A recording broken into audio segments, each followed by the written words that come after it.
Recording. Hi. Oh no! Oh shoot! Yeah.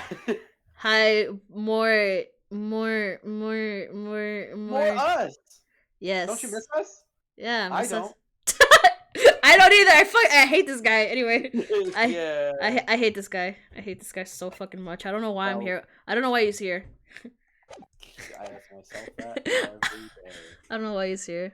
He said he's busy, but like apparently not. We'll see. We'll see. All that. Okay. I have considered the defense's counsel request for further submission examination of the jury. Oh shit. And I have determined, Jesus Christ, I have determined that the court must oppose the defense's judicial right to this here. So, counsel, you will now proceed with your second submission examination. Okay. Gotcha. I presume the jury is ready, Mr. Foreman? We are, my lord.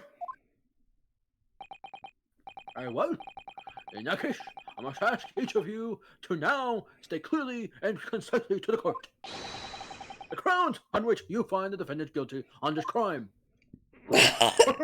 Imagine if this was in America, bro. This would be so fucked. It would be so fucked. Okay, the jury's contention. Oh, you're frozen again. Oh, for real. No, okay, now you're good. Now you're good. Wait. Okay, now you're good. Alright. The accused left behind evidence of the shame, didn't he? Those books of his.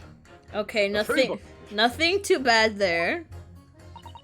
There was something novel about an explanation about how the victim was stabbed. I might consider. Oh, maybe the knife. Maybe the knife. I could show her the knife. Maybe, since I doubt she has hard skin.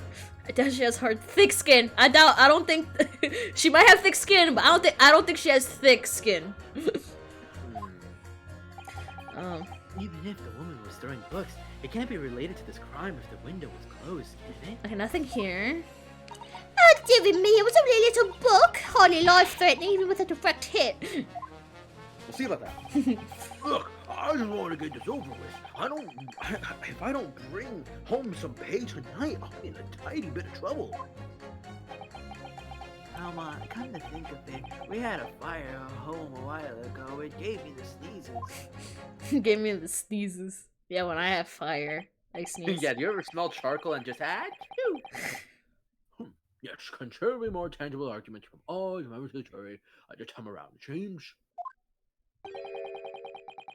With one notable exception, of course. My learned student friend was unable to find fault in the previous witness testimony. But So the court must accept the fact that it was indeed the accused seen fleeing from the scene. And moreover... wasted another. He's pulling those. He's pulling those out of his ass. I swear. No one else was even at the scene to commit the crime. I swear he must be good because his asshole must be gaping after all those shit, all that stuff he stuffed in there. Oh shit! What? Where else is he getting it? It's chalices. Where else is he getting this stuff? And no, it's not because of what you think. That's why he has a big ass. It's because he has a big ego, and it goes to his asshole. That's why it's big. Not the reason you think. It's because of his ego. Oh, so that's what my doctor was telling me. That's why. No, you're gay then? Because gay men have like big ego. So you're gay? You're gay? You want to tell your girlfriend that? You want to tell your girlfriend that? And no one else was seen at the scene to commit the crime. Yeah. Gay men have gaping assholes because of their ego. That's why. It's not because of what you think. It's not because of what you think. It's just their ego. That's it. Well, if the eyewitnesses are correct, it would seem that the conclusion is somewhat set in stone. I fail to see how it can be argued any other way. That means I'm afraid that during the summation examination, it's essential that you establish some other tangible explanation for the facts. But how? What would even constitute a tangible explanation here? Isn't it obvious? Who stabbed the woman and how? Those two details are all you need to provide. Simply give us the name and a method by which the attack was conducted. And there I was thinking this might be hard. But Mr. Naruto, you have to do it. Otherwise, this really will be where the trial ends. No pressure then. Duh. That's quite enough, Rambo. Proceed with this animation examination, please. Okay. I presume you are prepared, Control? Oh, yes, my lord. Alright, you know, stay focused on your mind now.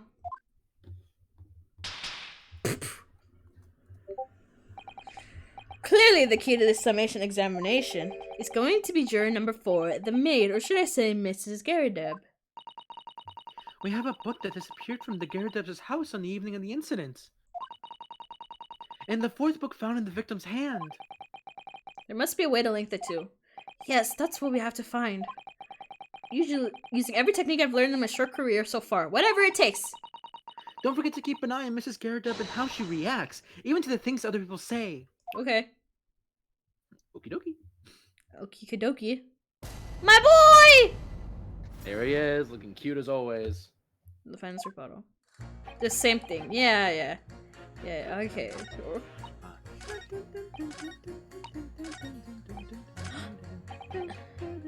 Oh, wait. So, if he was at the around that time, wouldn't he be sneezing?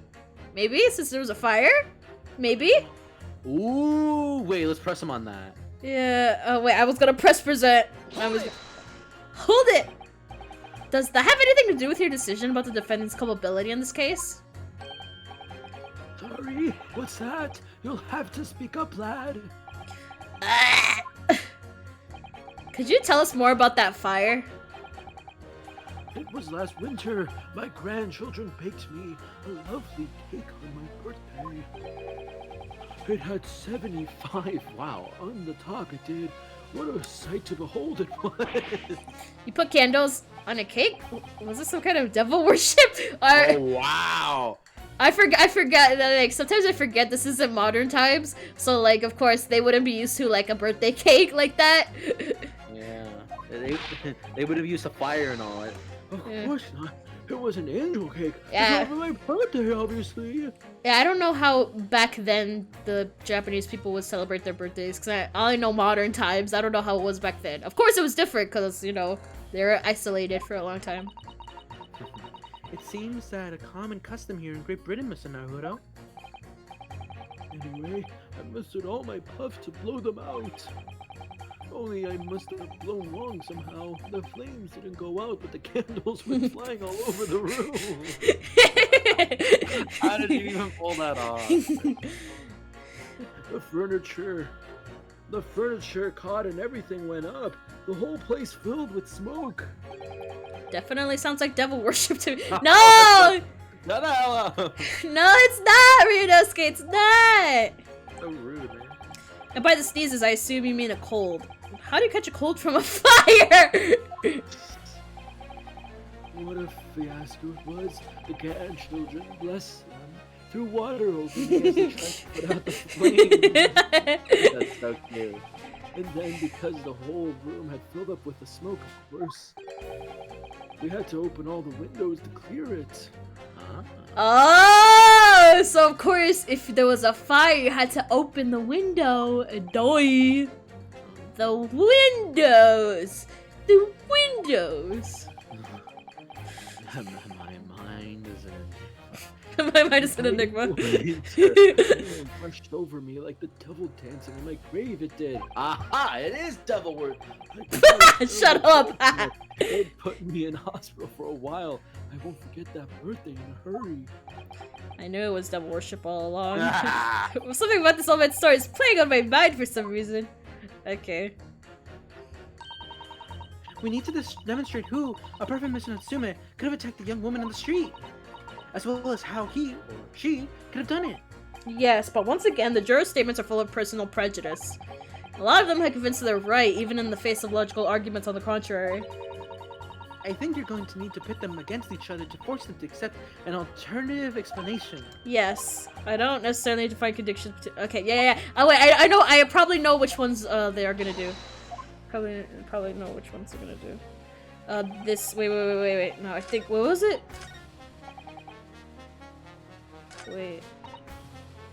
Wait, which one was? I think it was 3. I think. First, let me get 6, just wait. Okay, yes, it's this one, and then... BAM! That's good, actually. The two geostables clearly conjunct one another. They do? How exactly, Council? Don't point at me again. I told you it wasn't me. What's that you say? Speak up, lad. Speak up. Juror number 3, do you see? Yes, I can quite clearly. Say what, sir? Did you hear juror number 6's account of his birthday celebrations last year? It seems, despite being a Londoner, he once opened his windows in the middle of winter. Yeah, of course, because it was an emergency. I mean, obviously, if the room was filled with smoke from a fire, then you'd be mad not to open the... Oh! Exactly! On the day in question, at the time of the incident, there was a fire in the Garrideb household, and Mr. Garrideb had the following to say about it. The whole place filled with smoke. Oh my. Wait, what button? A, wait, is it A? It says it on the screen, yeah. Excuse me. Excuse me? Juror number 4, do you have something to say about that? She's drinking her tea, wait. He's taking those shots. Mrs. Garrideb! Oh, dearie me! What's the meaning of this? How dare you imply upon who I really am? It's imperative that you confirm something for the court. So please, it's time to drop the pretense now. What is it? When the first fire started in your house that day, did you or your husband open the window? Well, I beg your pardon, what are you insinuating? The room could have been thick with smoke after the carpet and bookcase caught fire as they did. A situation like that, it's inconceivable that you wouldn't have opened the window. Yeah. And what if we did? Yeah, and what about it? What about it? Oh, alright then. Yes, you're right. My husband was frantically trying to open the window. Oh shit, fuck. What? Okay. Well, that could have been easy, which I could to give him a justified deserved book battering. Even though your house was on fire? Oh, you never stop stirring until the anger subsides. It would be terribly bad for the nerves to do otherwise. Of course. I should have realized. That's a significant step forward, Mr. Naruto. You've managed to establish the window was open. We simply must have that added to Mrs. Garrideb's formal statement. Okay, we have to pit more people against each other. Shit. Cause, yeah, we have to pit, let me see. Okay, thank you, sir. Thank you, my sir. I know, it's hard knock life for the laborers, the working class people. Hacha! Yeah, I fucking hate the working life. No! No, my parents are hardworking, are working class. I don't give a shit. My parents are working, yeah. Be like, my parents are working class. They work shit hours for shit pay. My dad works at Nintendo. My dad works at Capcom. They gave me this game for free.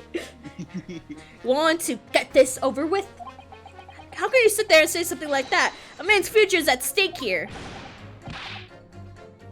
Shit. Well, and me both then, like I said before. What?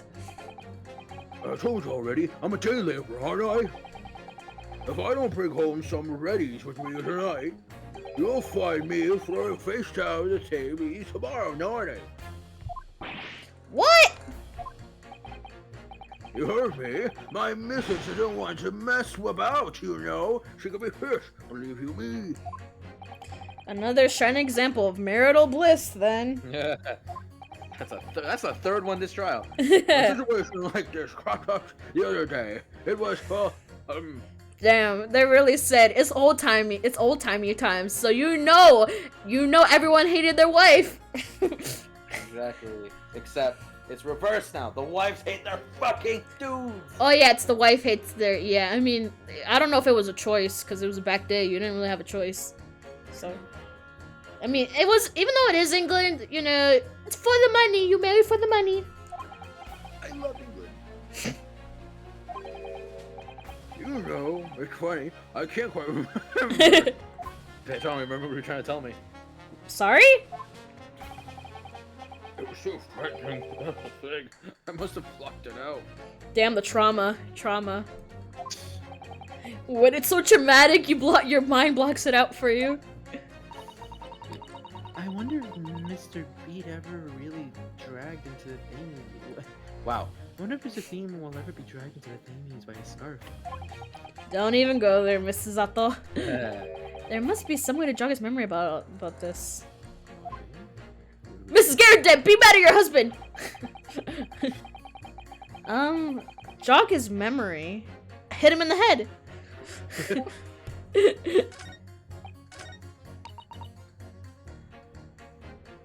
Hold it!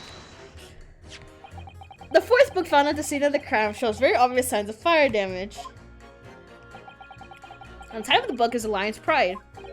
The same title, in fact, as the book that Mr. Garrideb told us he had been reading. Well, I couldn't say. On the day in question, did you or did you not throw at your husband the copy of the Alliance Pride that he had been reading? Oh. I did. It was the first thing I could lay my hands on, so I hurled it straight at him. And now you come to mention it, yes. He was rather enjoying reading it, all right. Why did you not reveal this information to the court from the outset? Wait, that knocked the memory back into him. Because I couldn't, you insulated old man, I didn't remember. It's at times like this you pick up and throw whatever you lay your hands on as well, you know. I really don't. I don't have a wife, I want a husband. At the exact same time I said husband. Bro, he's homophobic. I barely noticed I was throwing a book in my chest. Oh god, the trauma came back. PTSD. He's having the so scared. He has the trauma. Excuse me. What is it, juror number 5? You know something? I've remembered what it was. The memory I block out. The trauma. It was the day of the incident.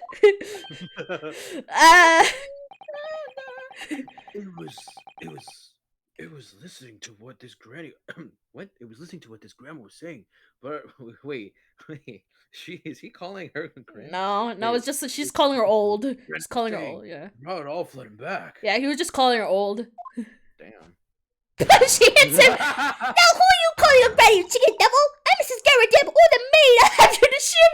She fucking admitted she's the wife. She did it. The man doesn't even flinch. Please tell me that's not because he's used to being hit all the time. Oh my god, this music. It was about 2 weeks ago now. I just got back home after work, like. You know what? Equality. Women can be assholes too. I hate women. No. I put my hand in my pocket for the wages I just earned that day and nearly died. No, because you know what? Equality. Women can be assholes too. But Exactly. But this is what I say. I support all women's wrongs if the wrong is being done to a man who deserves it. I'm all for women's wrongs, but like only if like the person that's receiving the wrongs deserve it, because you know what? Women! Women! Is he frozen or wait? Is he frozen? Is he frozen? I can't tell if he's moving or not. Okay. He's frozen! No! My boy's frozen! Oh, now you're not. I'm back. Nah. Yeah, you're back. Am I back? Yeah, you're back! Oh, what a disaster. Are you back? Are you back? Yeah, I think you're back. I think you're back. It's just so in the low. It's just I think the Wi-Fi is shit. Test it. Yeah, I can hear you. Wait, can you hear me? Yes. What?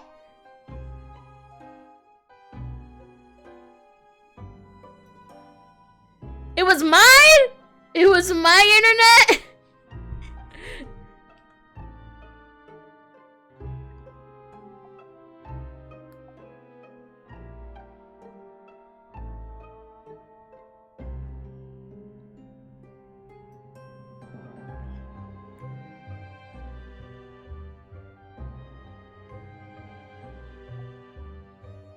Wait, shit, I should pause. Who's being the little jerkins, cloud cream. This cream replenishes thirsty skin with the cloud to refresh hydration. And I read the first bottle I could find it. Shut up.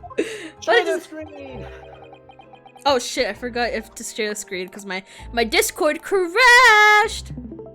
Yeah, look who's now. Oh yeah, I was about to say, I support all walks of life except for women. You haven't heard the half of it, boy.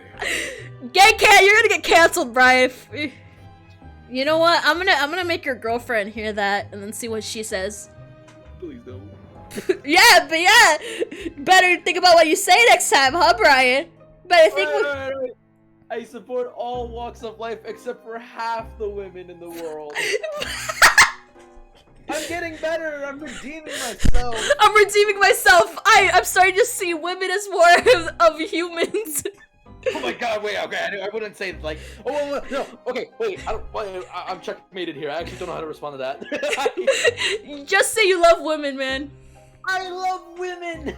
Especially- But like, not all of them! But especially who? My girlfriend! Yes! That's right, and your mom! And my mom! And your mom! And my mom! But not your mom, my mom! Alright, I'm ready. You haven't heard the half of it. Damn, on a slippery slope, man! Damn, you're lucky you don't have social media. You're gonna get canceled right now. I got nothing, and for good reason. His wife was cutting up some chicken at the time. I could hardly get the words out, but I told her, lost a day's wages, love. Oh. Next thing I knew, the blade was whistling past my ear, stuck into the wall next to me. It did about an inch deep. This has to do with the knife! Let me see. Wait, I want to see what happened to the knife.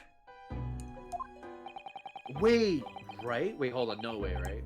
Just terror. I could smell it then, you know, the god-awful stench that name is. I was sure I was gonna end up face down in the muddy banks that night, I can tell you. Now, that's the real disaster, isn't it? I'll never use that word lightly again. Anyway, the point I'm trying to make is this. Yeah, what is your point? Yeah, I'm not gonna lie. When women lose their rag, they'll throw anything at you. Knives, hatchets, hammers, you name it. Mr. Naruto, you mustn't think that all women are so short-tempered and unrefined. No, I wasn't thinking that.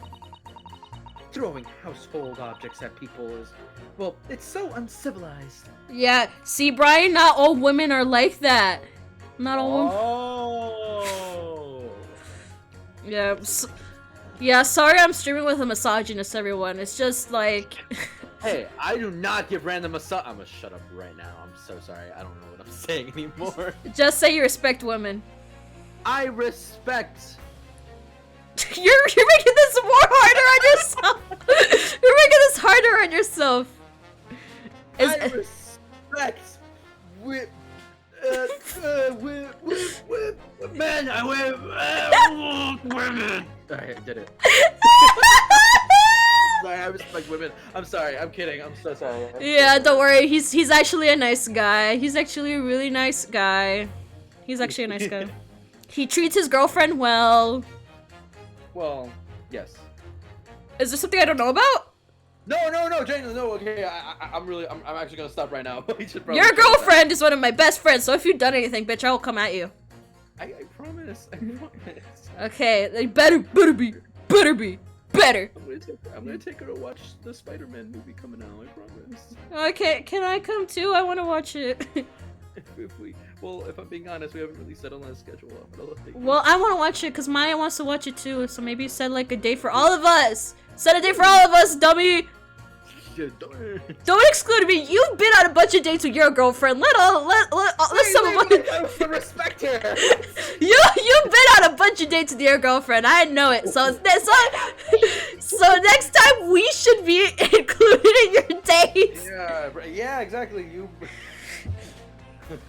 So hey, have me and Maya like be a part of it too, cause like we want to see the movie too, dummy.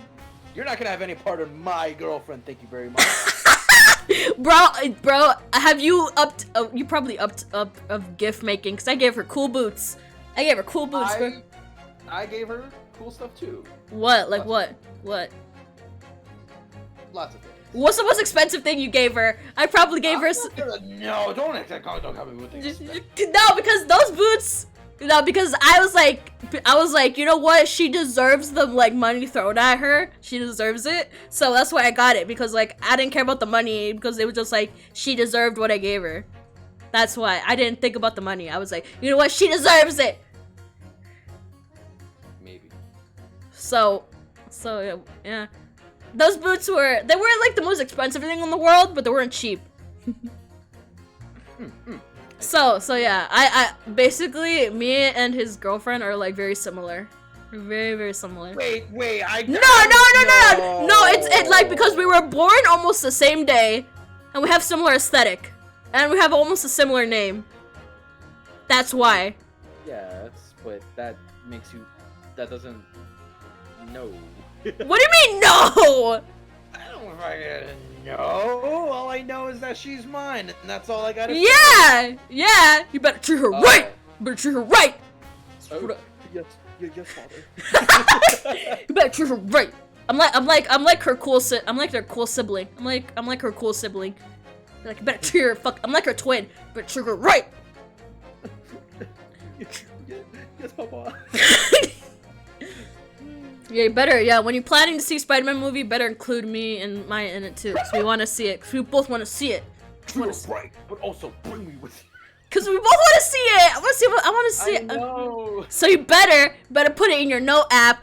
Include Nelly and Maya in on with date. Included date to see Spider-Man. No, you're including me. I don't care. I don't care what you're saying. I've talked to you a lot, but I haven't seen you since last year. I haven't seen you physically since last year. So. Excuse me. Whatever. At least attack with honor, using a bow or the like. What? Attack? Who are you gonna attack? Never mind. Anyway, this man's word. Could be rather significant, I think. Alright, we'll come back to the bow and arrow thing later, if I dare.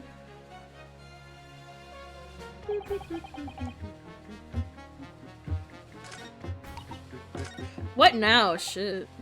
I'm actually not too sure. All I know is, Who should I pit against each other? Shit, man. The accused left behind evidence at the scene, didn't he? There was some novel explanation.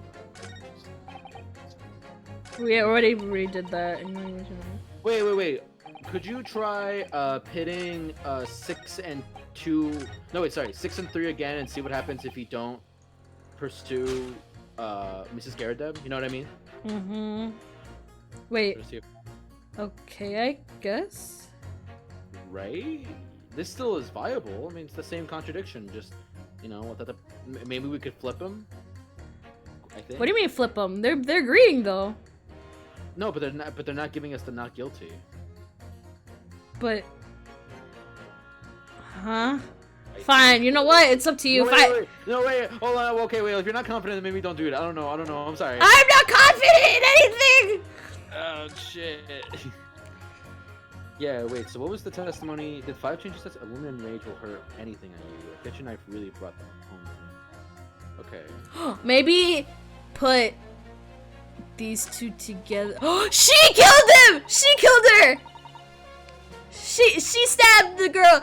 I knew it was thrown from a window! I fucking knew it! Well, we have no evidence of that, and besides, it got on her back. Shh! See, he said that a kitchen knife was thrown at him, and she would say she was throwing whatever she can. So that means she threw the fucking knife. Don't you think Mr. Natsume would have noticed that? He was in panic, man. Yeah, after she got stabbed. How can we get more out of her? Wait, let me see. Cause like she was throwing stuff. She was throwing. Okay, wait. Is it 2? Is it 2? I think. If there was some novel explanation about how the victim was stabbed. Oh, this and 5? I'm leaning towards it, but I actually don't really know if I'm being honest. But right? Yeah. She's like asking for an explanation. And Oh yeah. yeah. Feel like if she was throwing stuff she could have thrown a knife. And what was at the scene of the crime? A knife! Mr. Natsume! Objection. Let me see if this is right. Hey! Is this good or not? Well, the music stopped, so.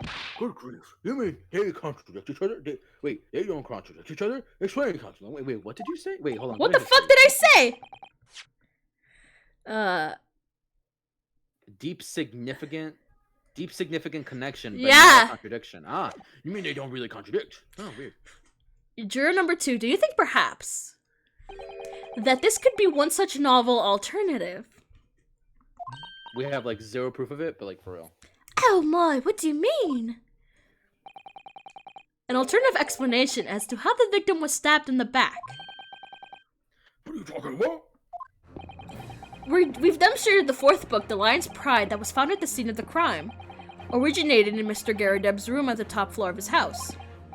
Therefore, it's equally possible that some other object besides the book could have found its way from the Garadeb household to the street below. I fucking knew it. Right from when I was stepped foot in that place. I was like, someone could have thrown a knife out that window. I'm fucking right. See, look at me. Look at me. Yeah. Look at me, babe. One, I mean, again, Mr. Natsume didn't see anything like this, so. But I was right from the start. I was like, someone threw it, and now that's what they're alluding to. So. All I'm saying is that Brock hits you without objection. I'm right.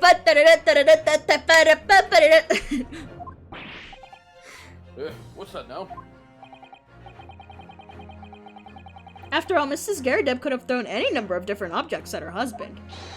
Isn't that right, juror number 4? What are you insinuating now, you little bing pong? I'm beginning to think that ever since the true origins of the book came to light, perhaps she had a feeling this might be what happened. Now you see, you Shankara, as a former jury, I demand a straight answer. You give us this yarn about some other object making its way out of the house, but what? What is it? A knife! I'm taking a big gamble here. That was a bold accusation to make, but I haven't made any real evidence to back it up. But I'm certain that at the very least this warrants further investigation. Alright, Mr. Foreman, we'll try to explain the defense's theory. The other object that was found in this way. Then the knife! My armband. Oh, wait.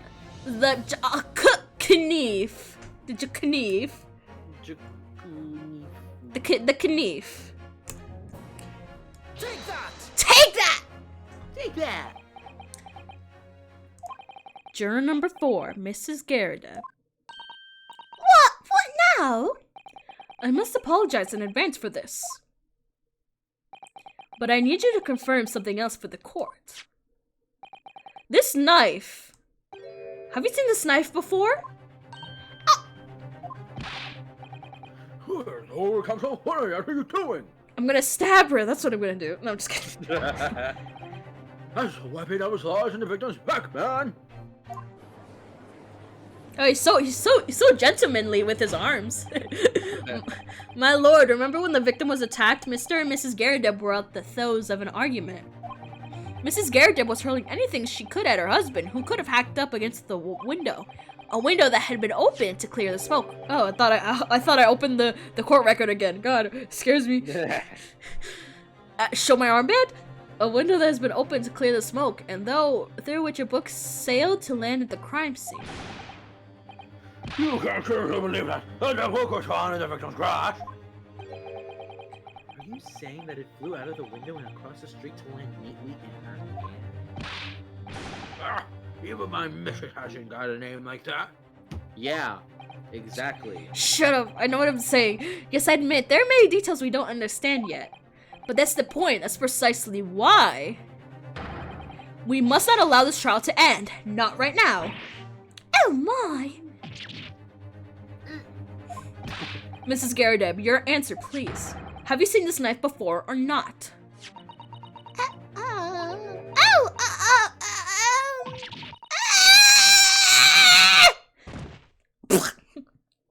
Fucking dead. Stabbed her. Fuck! I'm on trial now again for the third time. Wait, My lord. yeah, it is the third time. It is the third time I'd be on trial for murder.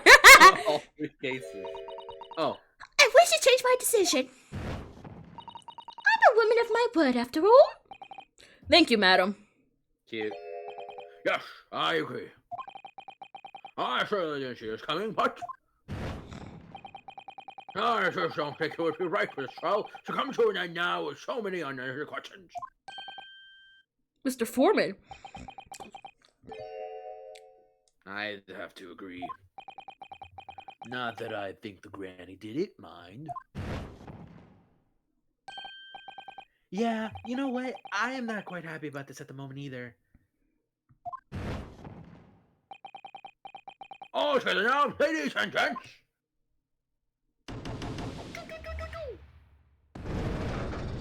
Huzzah! In one fell swoop. Trial's over! Hey. We did it? Oh, congratulations, Mr. Naruhodo! So, as a result of the defendant's examination, a number of jurors leading have changed. Again, 2 jurors called guilty against 4 now called innocent. Accordingly, the opinion of this court is divided. And the trial will continue!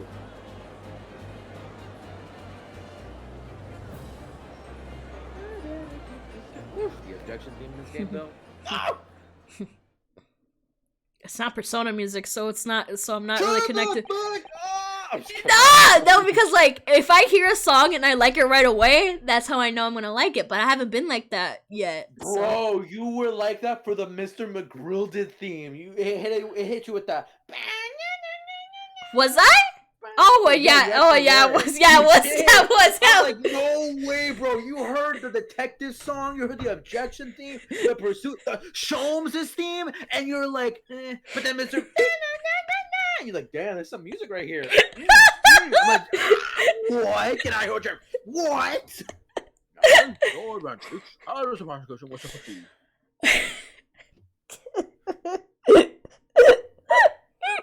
Okay, whatever, man, whatever. Can you see my face? No, you can't. I think my video camera is like only like one thing at a time. So, I thought I was gonna throw it. throw it at me. This trial is repeatedly descending into a farce. Take your time. Like a court wine, the first few sips are bitter enough. I don't know, man. I don't drink. Dude, you just. But what follows is so repugnant, it's good for nothing save the gutter. Then why have wine? Why drink wine if it tastes like shit most of the time, man? If I may, Lord my cheeks. The defense has put forward a credible alternative explanation for what happened. Credible? Is that your considered opinion, Mr. Foreman? The defense's argument is a joke to which I barely know how to respond, but let me start by insinuating. that you must all familiarize yourselves better with the relative positions of those places being discussed. I like with how like with Purple Guy you turn into like a nice like you turn into like a like low voice, but then you go into Shadow the Hedgehog for after a little while. It's not a bad thing. I just think it's funny. You're like, ugh, fuck, I pissed on Robotnik's wife again. I pissed at a hot topic. What do you mean by that? What's his angle this time? It should already be more apparent that between the crime scene and the Gyarados household.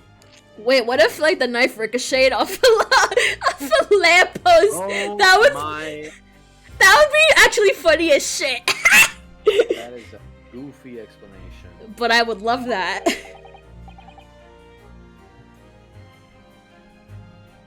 Oh, is he mute? Are you mute? Oh, excusez-moi? Excusez-moi? Is he mute? Is he mute? Or is it me? I can hear music. Oh no, he's just mute. Okay, he's just mute. Okay, I'll wait. I'll just... Briar Road. Which means that the distance from Gyarados' house to the scene is some, yes, 15 yards. Let me see. 15 yards. That's around 14 meters. 14 metres? That's a little farther than I imagined. And as you ladies and gentlemen, the jury rightly noted as having portentous significance, the fourth book was found in the victim's clutches. In other words, the smoldering book, wantonly hurled by the lady of the house, traveled some 15 yards to land on the opposite side of the road, neatly between the collapsed victim's fingers and thumb. Is that's your final conclusion, my learned friend and deluded friend? And did the jackknife follow a near identical trajectory to plunge into the middle of the victim's back? The fantasy is somewhat stretching the notion of having a bad day for the victim, I think. Even those pathetic serialized detective stories have more believable plots. Ah! There's nothing I could say to that. That prosecutor loves the sound of his own voice. I love the actor's voice too. Like he sounds kind of like the objection. I'm like, oh, excuse me, sir. Wait, who's this? I'm gonna look up the voice actors for this game real quick, cause I want to see it. I want to see if there's some that I know. Oh yeah, that's a smart idea. What? I'm not gonna get spoilers. Just leave me alone. I'm not gonna get spoilers off of voice actors. Spoiled. I spoiled about the same thing. Great Ace Attorney voice actors. I just want to see like the main few.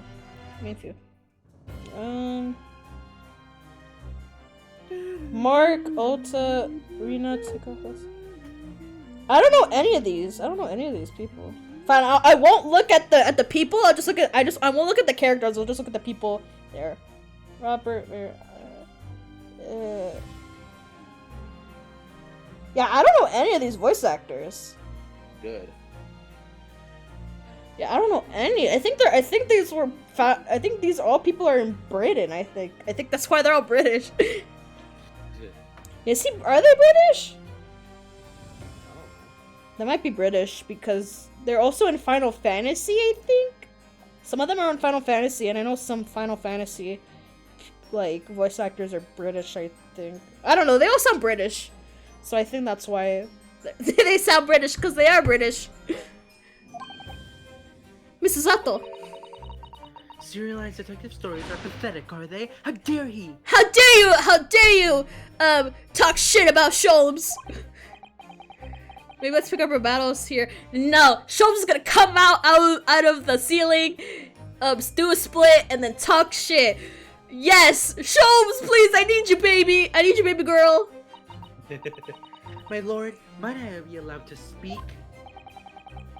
As judicial assistant, you may speak for the defense, yes. Go ahead. The prosecution may consider the idea a fantasy, but what the defense has postulated was believable enough to persuade the jury to change its leaning.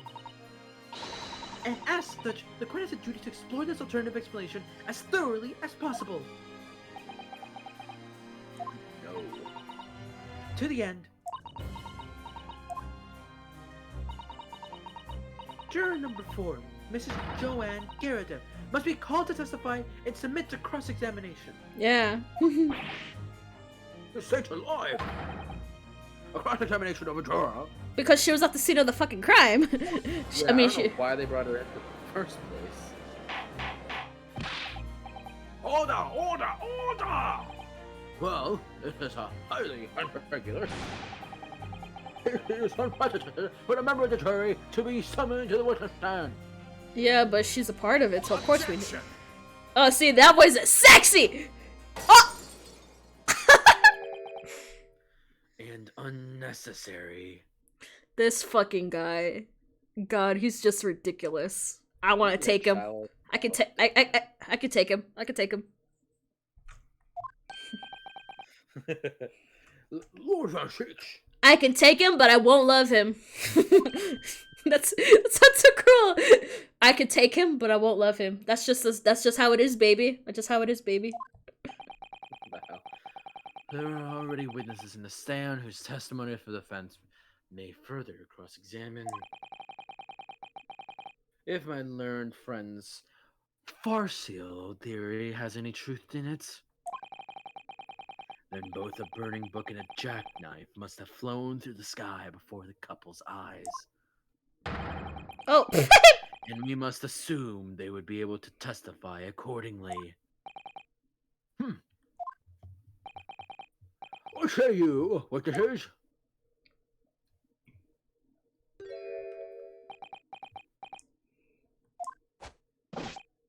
Yes, Constable Rolly B reporting every duty, sir. Well, good morning, officer. Sorry for dozing until now, sir. I haven't slept for a month on account of a villain who's appeared on my beat, sir. Oh, they are so heroic. Those London Bobbies. Patricia, my darling, I've been neglecting you, but no more. Oh, Valley, my hero, you make me swoon. Very well. I hereby rejected the Verge's request. Oh. In order the witnesses in the stand to testify again. Stretch forthwith before the court and the duties of pertaining to the defense's alternative explanation of events. Damn, this music, it's gonna get annoying after a while. But I did say I also like Iris's theme. I said I also liked her theme. You didn't say anything about that. Yes, I did! I said I liked it. I said I liked her theme. I was like, no, because I was like, oh my god! No, I was like, oh my god, this music is so cute! That's what I said. Well, you didn't say it was good, though. I don't know. I hate you. I hate you, Brian. That's it. Bye, we're done with the credit. No, I'm kidding. It's the end. Ooh. Come on, give me that Allegro theme. Yeah! Whose case has nothing to do with Mr. and Mrs. Garrett, believe me. Alana Bobby is good for his word. Don't worry, Brian. We're gonna do a partner dance together to an Ace Attorney song. We're gonna do it. Oh, God. You know how, like, in Persona, like, I have a partner for, like, 30 seconds? That's gonna be me with one of these songs. You're gonna be like that with one of these songs. No, I'm gonna do a Sholmes dance, but it's gonna be so stupid and easy to learn. Like,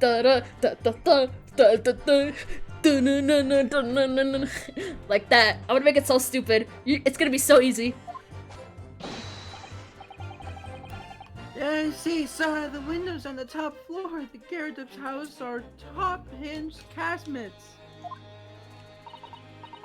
Obviously, if anything been thrown out the window, we would have seen it. I did leave the scene to go fetch help, but my trusty Roddy was there to make sure nothing was disturbed.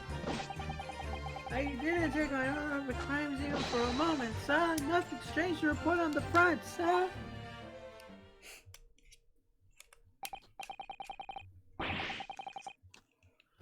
Well, this is quite startling. Top hinged casemates windows? The detail was not in the police reports, Constable.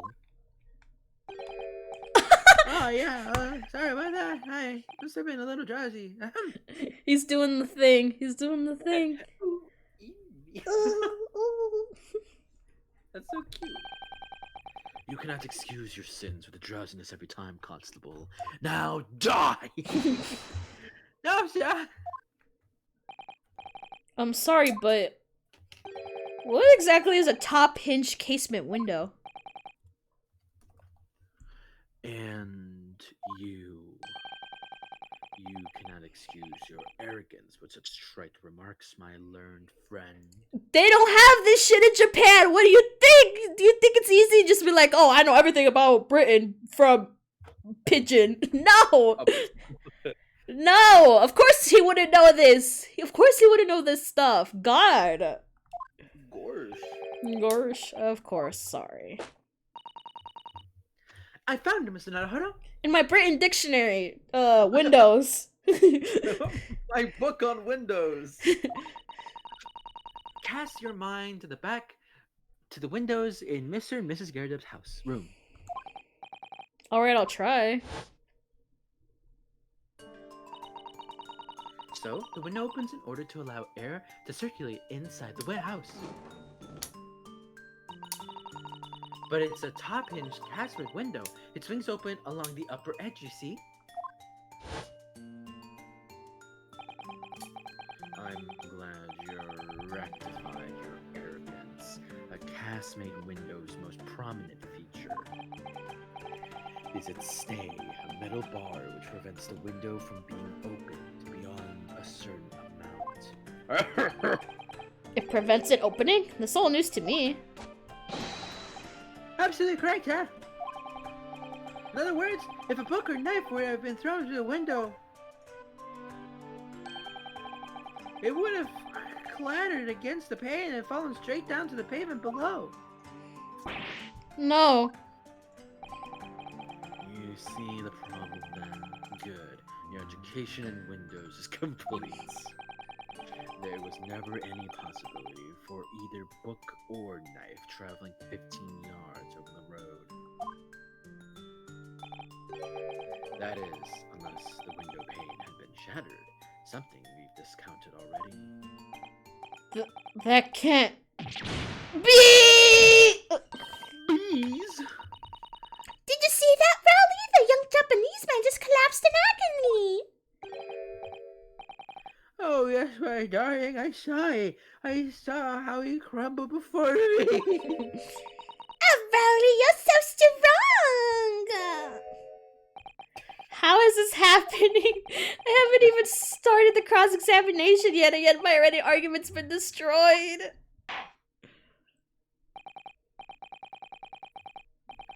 Counsel, if you could drag yourself upright again, the court awaits your cross-examination. My lord, oh good, another desperate situation. Ay ay ay ay ay ay ay.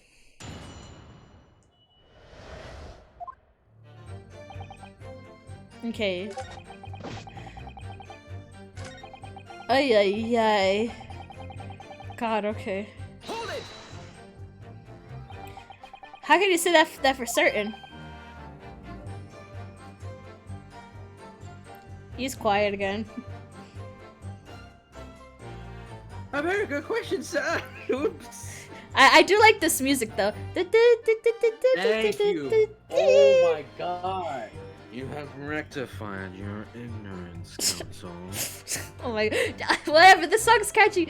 It's good idol music. Oh my. Well, And the answer is this. It is a noble founding principles of the force written on it as a reminder to all us policemen of our sworn duty. He showed us that before, didn't he? Did he? I can't say I remember. To patrol the streets of London town and uphold the peace of the common man is what a job's all about. And that is why I can stand here today before my long-suffering wife and tell you Bobby's good for his word. While rubbing my tired eyes admittedly, cha! Oh, Rowley, you're so manly! Oh, where's I, my darling Patricia? Oh my god. Oh, Pat! Oh, Rowley! Oh my god. No, this is what I meant. Damn, these straight people are crazy. I mean, how can you say for certain that this case has nothing to do with Mr. and Mrs. Garrideb? Ah, I see, sir. I should have said so earlier, sir. Yes, well, so could you answer the question? That was a waste of time then. Absolutely, sir. I will answer to the fullest of my ability, sir. There is a surprising reason why Mr. and Mrs. Garrideb's domestic abuse can't be related to this case. But before I get into that, sir, just one more thing. Yes? I would very much like you and all your countrymen to understand the great British institution of Scotland Yard. Why is it called Scotland Yard if it's in Britain? If it's not in Scotland, it's not in Scotland, why is it in Britain? It's not in Scotland, so I don't know why. So I don't know why it's called Scotland Yard. I don't know why. I hope you'll take back some tales of us London Bobbies and how we uphold our guiding principles. Merida would be so mad right now.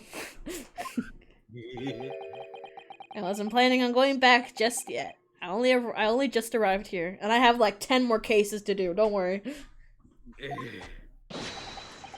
So, to the end, sir, I'd be happy to lend you my warning card for your pursuit. I must warn you, you won't be able to get through without shedding a few tears. I did cry at Albert Camus' The Plague, but that was because that shit was sad. Bro, don't worry, it has to be really sad. No, it's fine. Don't worry, thank you. I'll try. The rules, okay.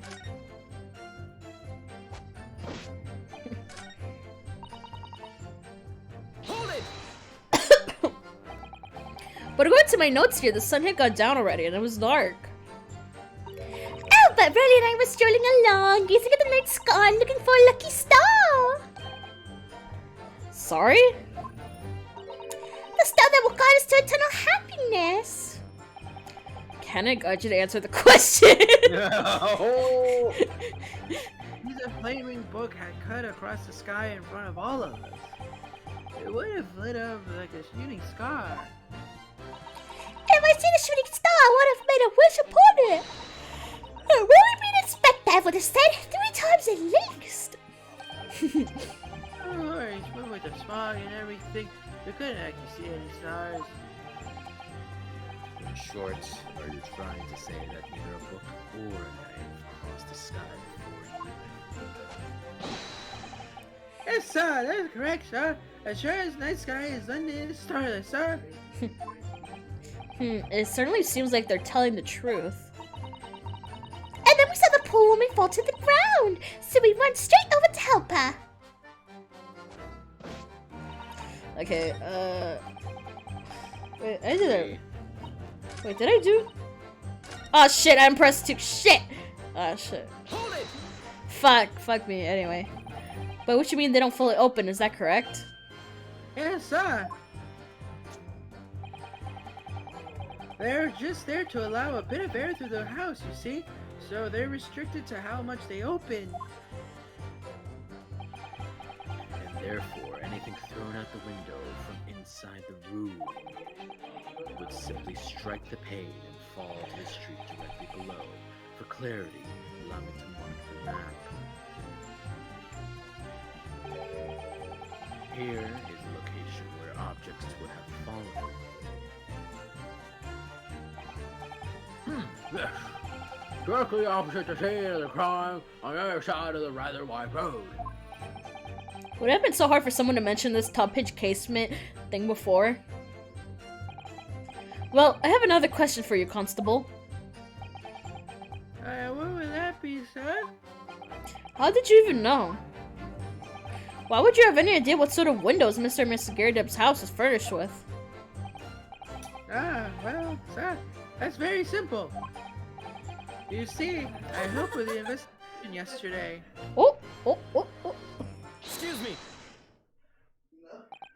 Do you have something to add, Mrs. B? Sorry? You look, well, delighted. Is there some particular reason for that? Yeah, well, I'm happy. Oh, just remembering, that's all. You really were so lucky. Lucky? What do you mean? Well, of course I felt terrible for the poor woman who was attacked. Don't misunderstand me, please. But we were so lucky it didn't happen on Willie's beat. It was so close, you see. Oh, I hadn't realized.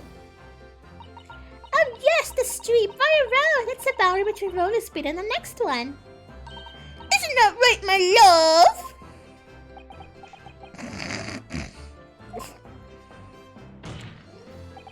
Constable B.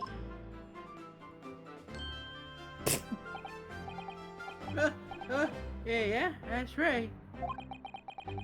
That's the reason I was helping out with interviewing the occupants in the Garrideb household yesterday. Ours is on my beat, you see, sir?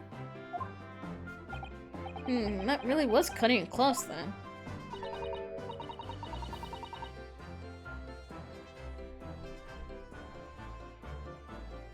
Constable, I wonder if you could clarify something.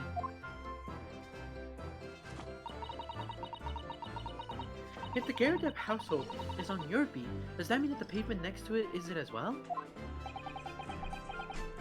Outside Mr. Garrideb's house? Yeah, ma'am. The pavement on the side of the road is part of my beat. I see, I wasn't aware of that. Just think, if the woman had been attacked just on the other side of Bryan Road, we would never have been able to go for that meal to celebrate our wedding anniversary. But that's a life of a Bobby after all.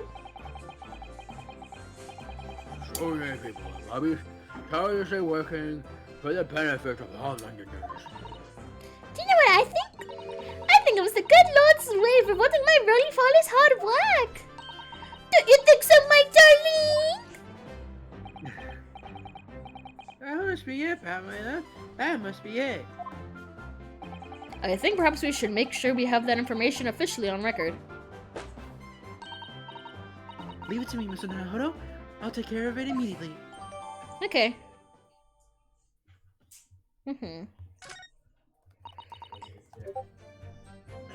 Okay, break time.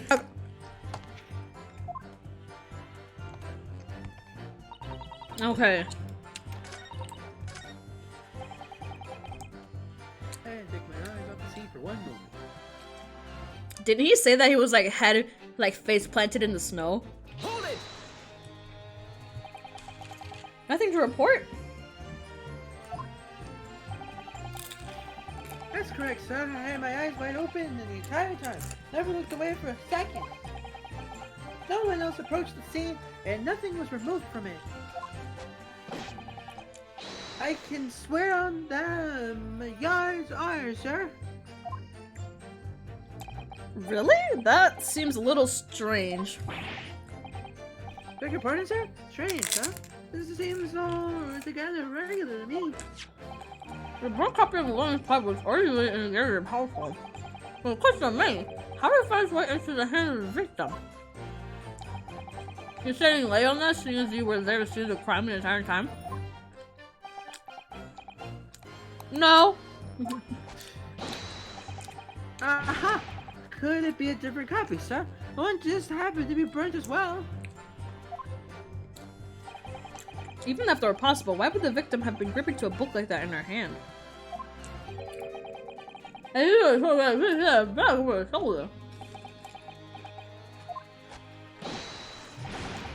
sir. The book was in the lady's hand from the moment we arrived at the scene. Is that so? There's something about this statement that's not sitting right with me. The two mysteries of how that knife ended up in her back and how that book ended up in her hand. Must be something common thread between them.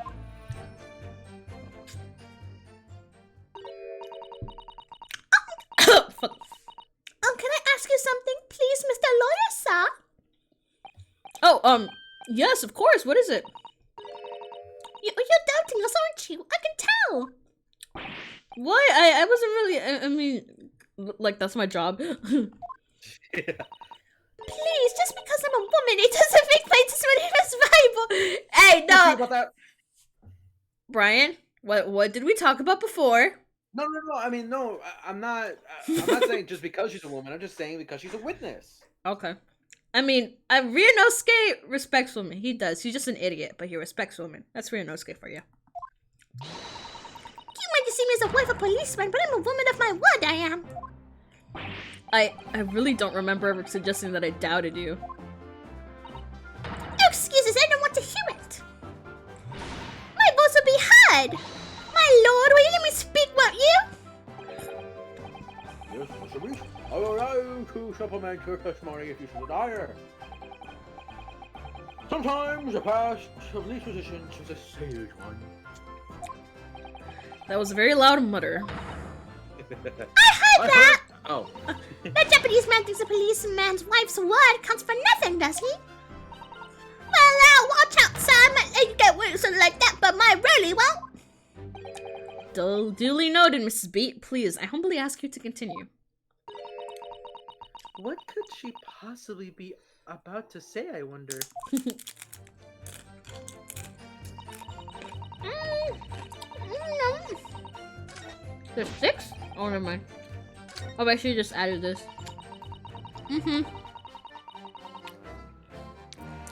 Hold it! Mrs. Beat, nobody's questioning what you told us. I saw what I did that evening. I saw it clearly. An Eastern man with his whiskers and the funny curved back slinking away from the scene. I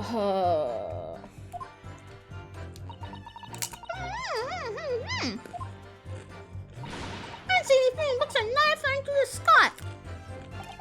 All very clear. You also mentioned something about having poor sense of direction?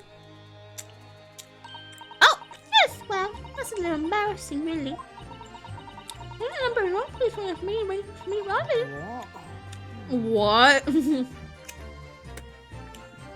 What? I'm always Excuse me. at the wrong place. Huh. Constable Beat, is that a problem?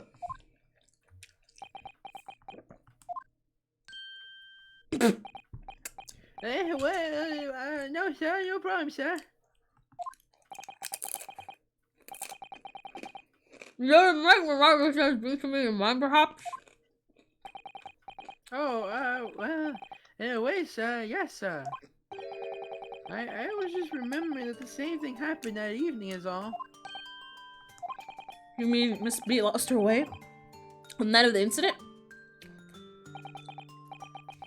Well, you see, I sent her off to find a police box in the next street over mine.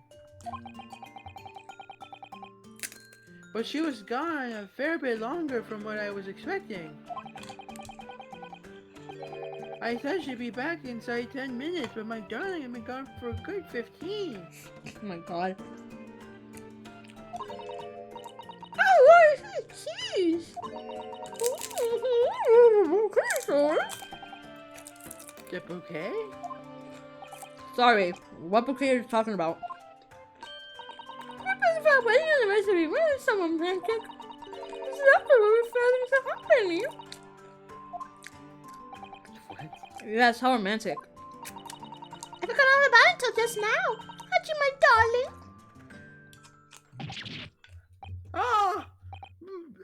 Oh, yeah. But that was just between us. No talking about anyone else, darling. You have to promise. Oh. What is that all about? Constable B looked very obviously troubled during that exchange. I'm afraid I can't offer any useful insight, Mr. Naruhodo.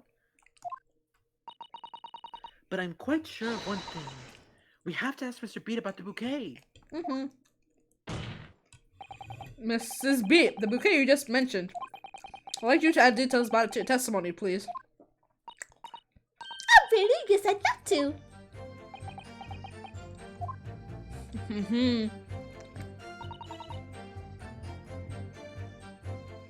Hold it! You mean you dropped the bouquet at the scene of the crime? Yes, that's right. Oh, so upset. When we went over and saw there was a woman with a knife in her back, I was so shocked they dropped the bouquet Rolly gave me. It was in a dark spot where the street lamps weren't casting any light, so I didn't notice at first. And then you went to the police box to report it to the policeman whose beat it was on? Yes, and I came back to the scene together with the other constable, you see. That's when I spotted my bouquet again. But the funny thing was, when I went to pick it up, it was nowhere near the victim's body at all. In case you need reminding, Mrs. Beat, the victim is not deceased. I was all flustered for a moment. I don't care about that. But before I heard a voice calling for me from the other side of the road. Your husband, presumably? That's right, Sleepy. I got all the way to the wrong side of the street. So, what? Although I'm not gonna blame. I don't think I'm gonna play it. I don't think how. I can't think of how. Oh, so that's weird. How did... So the bouquet somehow moved from one side of Briar Road to the opposite? Curious indeed. Isn't it? But the worst of it is, I forgot to pick up the bouquet again when we left the scene. The beautiful rose really brought me with the changer from the gutter he spent so long collecting. By bouquet, do you perhaps mean this sorry, sultry rose? Sultry rose? Sultry. You said sultry. Solitary rose. This sultry, sexy rose. Oh! Oh, yes, that's it! That's the bouquet Rolly bought me for our anniversary with all bits of change he found in the gutter. Maybe just call it a rose? So, Thoracics, where did you come by the flower? According to the report by the police officer in charge of the crime scene investigation, it was found on the edge of the pavement in front of Garadeb household. In front of the Garadeb's house? Although it wasn't noticed until the morning as it lay where the street lamps cast no lights. It was believed to be of no relevance to the case since it was found on the opposite side of the thoroughfare. Oh, thank you, sir, thank you. Can I have it back now, please? No. No, I think for good measure, this rose should be added to the court record as evidence. Oh. Okay, we have to look at it. I have to look at it. Obviously. Wait. Shut up. You need what? You need what? No, sorry. Okay. Let's go on, gamers. Let's continue, gamers. Let's go, gamers. Let's go. You never left. Yeah, we never left. What are you talking about? Yeah. Never left. Oh god, I'm... Brr. Wait, give me a sec. Brr. Hey, Beppo. Beppo! Fuck that guy. I hate Beppo. Beppo can suck my butt. I hate him. He killed the other guy.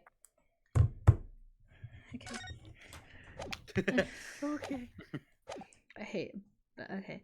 I want it back up to the trial. You hear me? I want it back. Good grief. Rest assured, I shall do my very best not to forget, Mr. B. Okay, did I do this? Okay, this Let's should check be all the evidence. Check all the evidence. I think so. I did. Yeah, I think so. The flower has nothing. It's just, yeah, the flower has nothing. Actually? Oh, you already checked it? Yeah. Good. Yeah. I don't know what to do. Did I do, one more time, Mike? Did I do it? You did, yeah, you did that one like 3 times. So what now?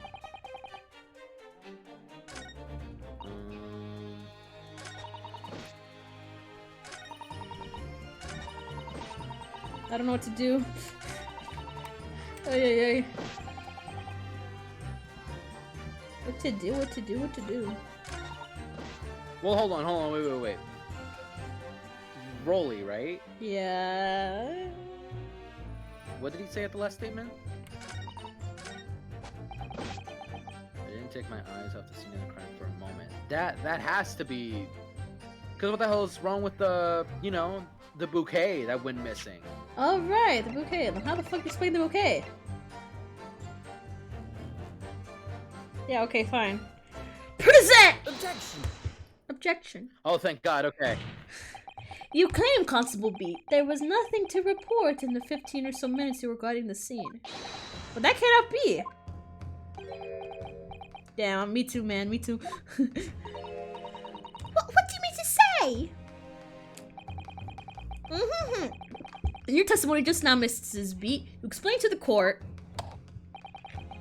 when you arrived back at the scene of the crime with the policeman assigned to that beat, the bouquet you had dropped at the victim's side, which was no longer anywhere nearby. Objection! Yes, on the opposite side of Briar Road to where the victim was attacked. But considering the size of the meager bouquet, if a single sorry bloom can be so described, no doubt it was blown in the wind across the streets, back in the gutter where it belongs. Mika? Objection! Defend that. But if that were the case, why did Constable Beat not testify to the fact?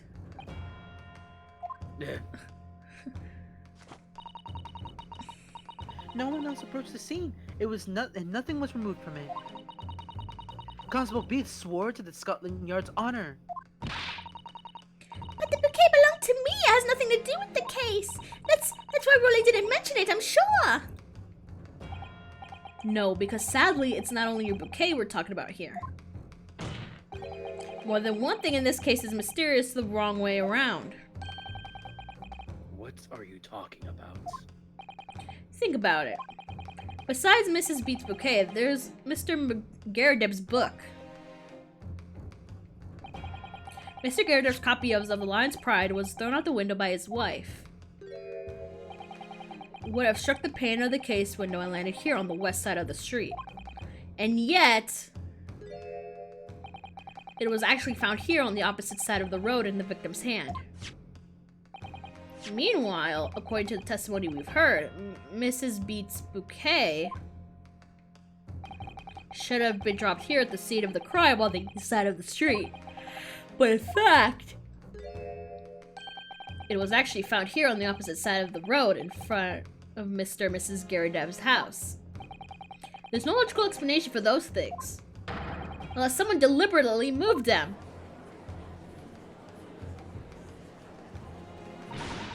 Trying to say? The way you're talking, it sounds like you think my Rolly's done something wrong. That is the word that scrawny lawyer says. Whether or about books and bouquets, why should we care? It's nitpicking, that's what it is. Oh, good. Mrs. Garadeb's come around. You might call it nitpicking, Mrs. Garadeb, but deliberately meddling with the scene of a crime is a criminal offense. It's called, Perjury. Tampering, Mrs. Naruhodo.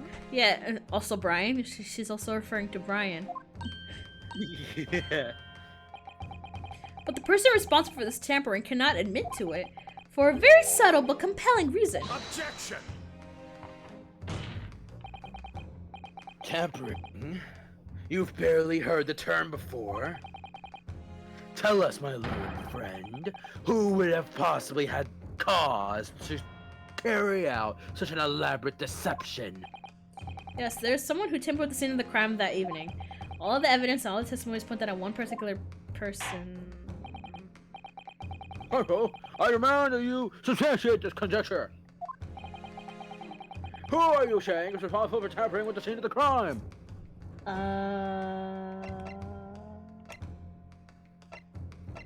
Sholmes, you cheeky bastard! Yeah. Was it her? Because, yeah, was it her? Because she said they didn't do.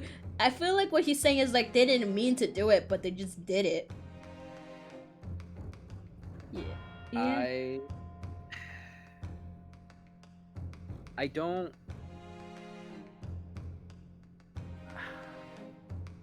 Sorry. I'm trying to word this because, like, I was pretty suspicious from the start, or not from the start, but there was this one piece of evidence that was brought in. Do you remember the little book that Rolly gave us? Yeah. It's all about sort of, or at least because we didn't look into it, Oh, but yeah. he for the most part told us that the street that Mr. Garridub's house is on is his place, his beat, Yeah. and they were on a wedding anniversary date. Yes. So what? if he wanted to not be bothered too much, What? what's to say that Rolly perhaps didn't want to be bothered by this? So he moved it to the other side? I'm thinking at least that much, right? Because he has an obvious love for Patricia, and he strictly said that it had been to the. He said okay. He said that the bouquet had been found on Mr. Garridub's side. Mm-hmm. Maybe, and Patricia said as much too. And for some reason it had, what was it, disappeared or something? I don't know, man. I'm thinking of Rolly. No, because I'm just thinking if Rolly straight up didn't, if he was watching the entire time. Okay, I kind of get what you mean. Yeah, I kind of get what you mean. Yeah. Barack Obama did it. No, I'm kidding. Yeah. Fine, it's Rolly, this guy, I guess. Take that! Or what are your suspects? I don't know. I was going to Patricia because I feel like she didn't do it on purpose, but she might have just because yeah. Obviously, there's one person who could have done it. Constable Royally Beat. It was you. What? A policeman? I'm over with the Scottish Yard. No, because Patricia's all about. I don't know, man. I don't know. Me neither. What nonsense? Why would my Ruby do something like that? There's no one straighter than my husband. My Bobby works more tirelessly for the people of London. Mrs. Beat. You said in your testimony that your husband asked you to go to a nearby police box to fetch an officer on duty. The 15 minutes that you were absent from the scene is opportunity anyone had to tamper with it. You're making it up. It's all nonsense, all lies. What about the Japanese man with the whiskers? I bet it was him. He did it. If that was true, Constable Beat would have seen him do it. Oh. And forgive me for pointing it out, but when you dropped your bouquet, Mrs. B, it was after the defendant had fled the scene. Well. Objection! First, you make accusations about the landlord and his wife, and now you incriminate a policeman as well. But your accusation lacks one very important thing. You claim the crime scene was tampered with. But there is only one reason anyone would commit such a reckless crime: to hide something. That's right. He's right. But my husband and I just happened to be there. That's all.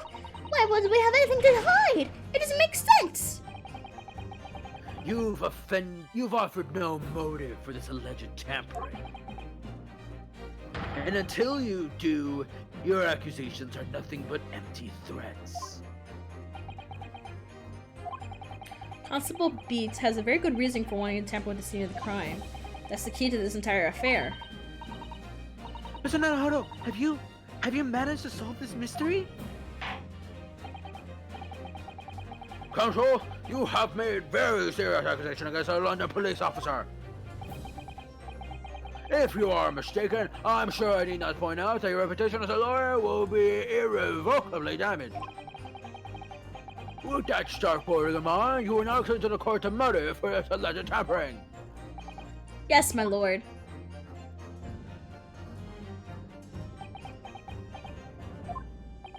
Constable B's motive for tempering us to hide. What?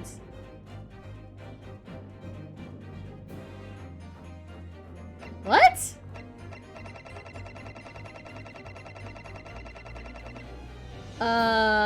Where would he? Motive for tampering with the crime scene was to hide. Hide what? Was it where the book fell? Would it be that? Where the book fell? Why? Where the bouquet fell? Why? Where the victim fell? Why? Oh, maybe you're right. It's where the victim. Oh wait, but they both saw her. They both saw her. Yeah, but maybe what had happened is that they were on Rolly's beat. Yeah. So, Yeah. yeah. So where the victim fell? I'm leaning with that too. Cause you're saying, oh, he just didn't want to deal with it. Yeah, because he's on his wedding anniversary. Okay, where the victim fell. Okay. Where the victim fell to the ground. Oh, this is what this Bobby had to cover up at all costs. What? Where the victim fell? You mean where she was attacked? What are you talking about? We told you at the very start, didn't we? On the pavement of Bryan Road, we saw it happen, remember? It was right here, as if anyone already didn't know. That's certainly what everyone was led to believe. But in fact, that isn't where the victim was stabbed at all. What? What?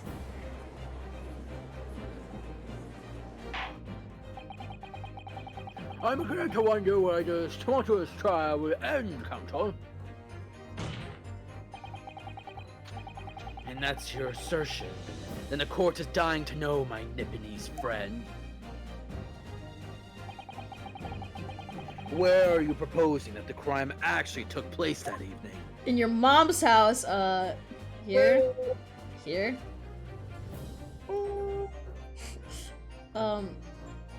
Right in the middle of the road. it has to be, right? Yeah. In the middle of the road. In the middle of the road. That's where it happened. Right here, right where this one star is. Right here, where it was. Right there, where it is. Right inside the lodgings. Okay, right here. Okay, right here. Okay, right here.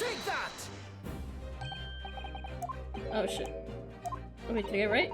I don't understand. Okay. On the evening in question, Mr. Gardiner's book fell directly from the open window above, and your bouquet, Mrs. B, would never moved at all. What did move? Was the scene of the crime itself! Oh, wait, is it autoplay? What's going on? Objection!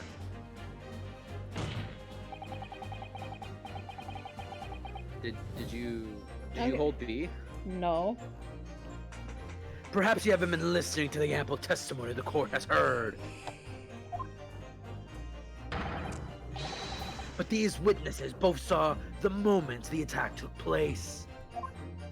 Yeah, that's right. I saw it with my own eyes. It was 5 o'clock in the evening and already dark. There was a typical London fog on the ground. Anyway, the incident unfolded right to the victim's aid.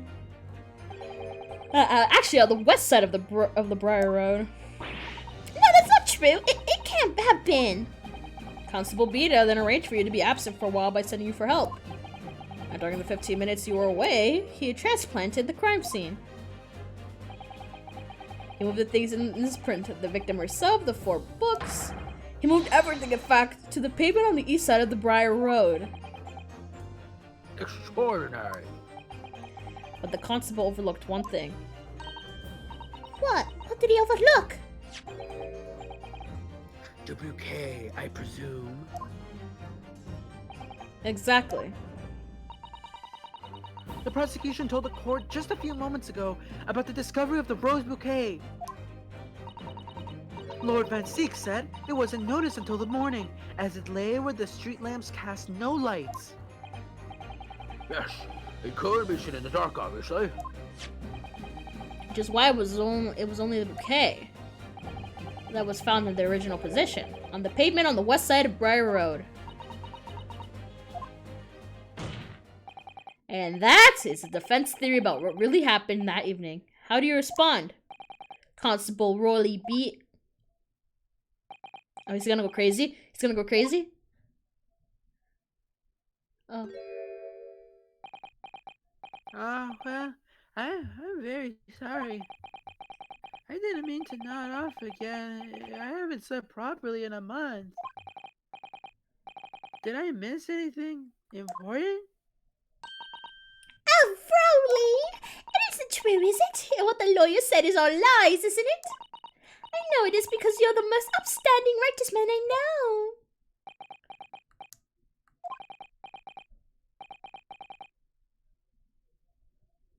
Oh, sorry. I had a dream. A terrible dream. All the things I did that night. Everything came out. Everything exploded. Ooh. Wow.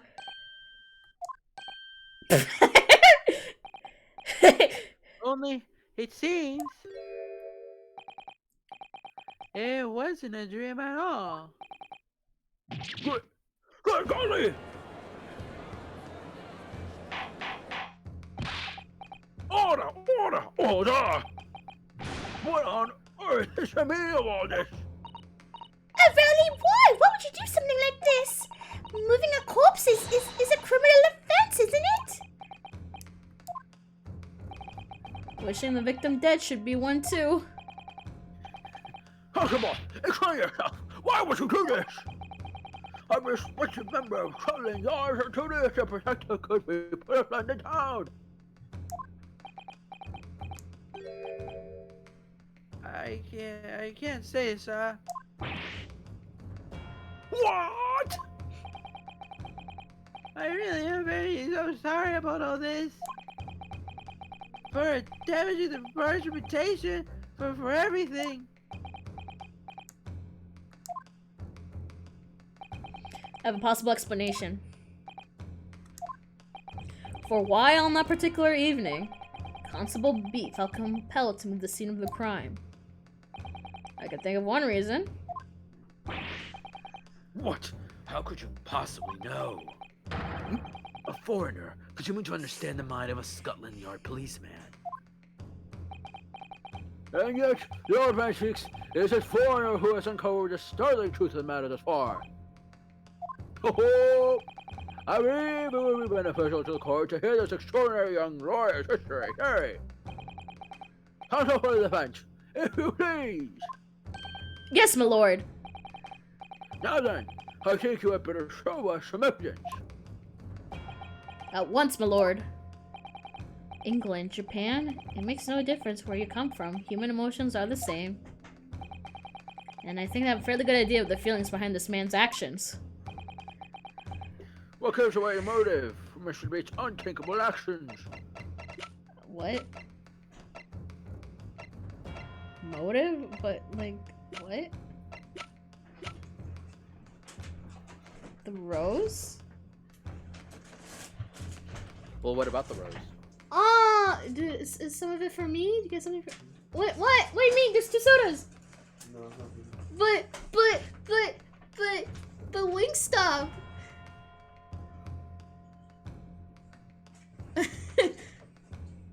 Is there something for me? But, like, why would you need 2 sodas? No. There's no more Coke, so I need extra. No! No, I want some. No! But, like, Wingstop.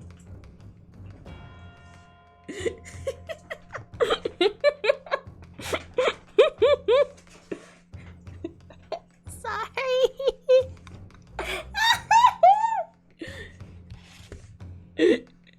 Oh, Bryan. Is it the rose? Well, what would the rose? Like, what exactly about the rose? 'Cause it means anniversary. I don't fucking know. Maybe. what gives away the motive? Okay, I mean, I'm leaning towards like Rose or his little police book. Like the Or rules. armband. Armband. Because you murdered the victim with the armband. Okay, so like, yeah, it's like, oh wait, yeah, I could explain the motive. Wait, here, like, let me examine it. Like he did it for love, but he did. A policeman will strive to preserve the peace. Any crimes under the jurisdiction of the beast, which is number 3. Help Crimes detectives. discovered. Oh, that's okay. I might be this first, maybe. This one first. Try it, yeah. Take that! I realize that I'm a foreigner in this land, and I have only just arrived from Japan. Which is why all this information about London's so-called bobbies is completely new to me. They're called policemen, not bobbies.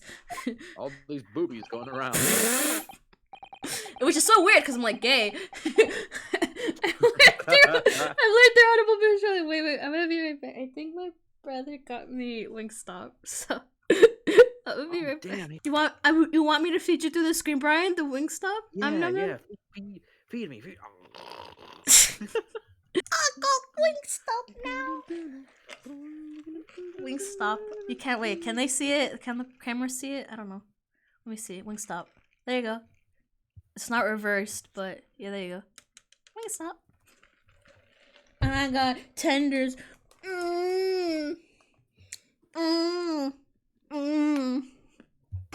You jealous? Here, Brian. Here, Brian. Have some. Have some, Brian.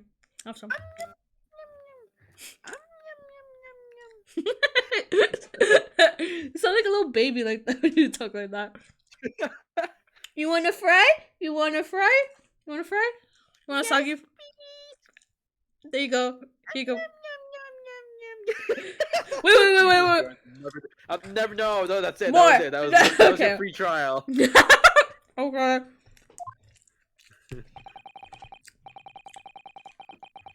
Keeping the peace, looking after the citizens on his feet in all kinds of ways. There's no doubt that the young Bobby is charged with a great deal to do each day, certainly. But for Constable B, the day in question was special. Special? How? Like, why the fuck would he give a fuck? On account of this bouquet, my lord. It was our very first wedding anniversary. Constable Bleed has worked so hard to be able to afford this simple gift for his wife. Oh, okay, maybe they do actually love each other. I was looking forward to taking her out for a celebratory meal. When he and Mrs. Beat stumble upon a crime along Briar Road.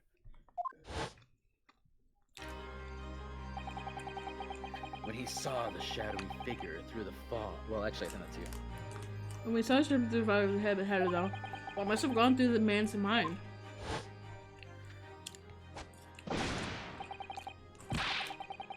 Aww. But I just had one picture today. I was looking forward to celebrating my wedding anniversary. Also, side note, I just want to call something out. This is the fucking, this is the truth theme. I just want to say, we haven't heard this song since Case 1. That's all I want to say. I love my music. I got better music taste than you. I'm just going to say that. That's all. Moving on. Let me hear this song. Let me hear it. I mean, I know good music. Bop! I know good music, okay? It does have, like, that intenseness in it. In the orchestral music. I can feel it. But yeah. But obviously, as a Persona fan, I'm gonna like Persona music. As a Persona fan, you can move on.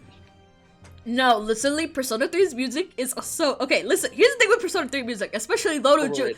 No, with Lotus Juice's lyrics, they're dumb and fun, which makes it.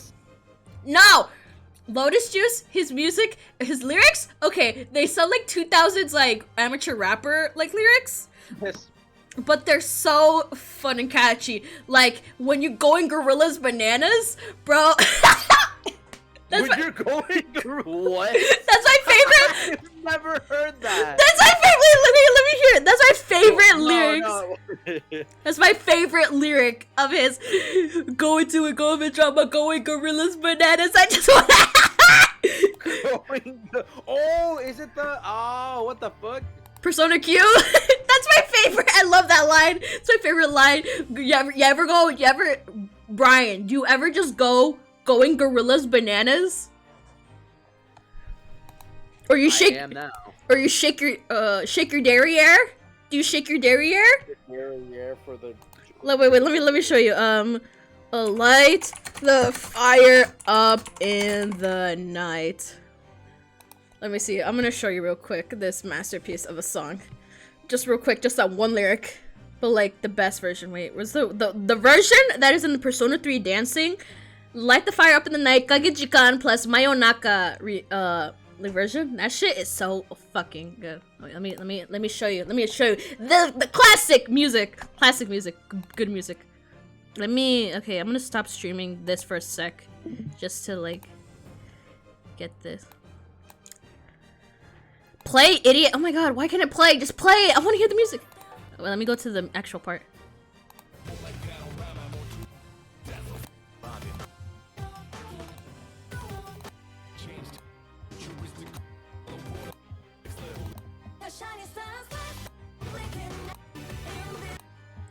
Oh, this is the shit version. Okay, I can't find the good version. Why? Oh, you put me like all versions? You suck my dick, Brian.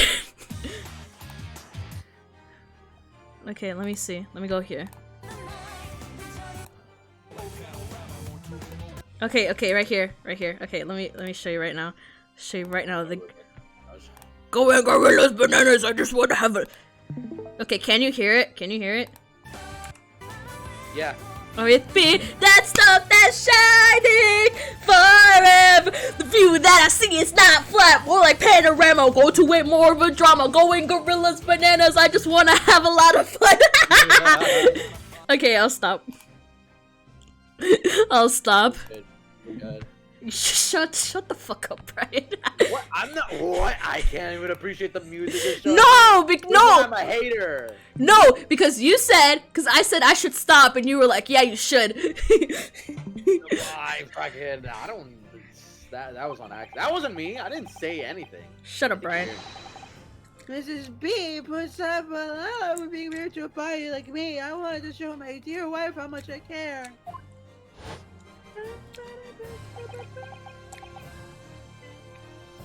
Oh, phone. Okay, this is kind of epic. It's kind of epic music. Oh shit, my turn. This is the warrant card that Constable B offered to me earlier. Yeah, Brian, okay.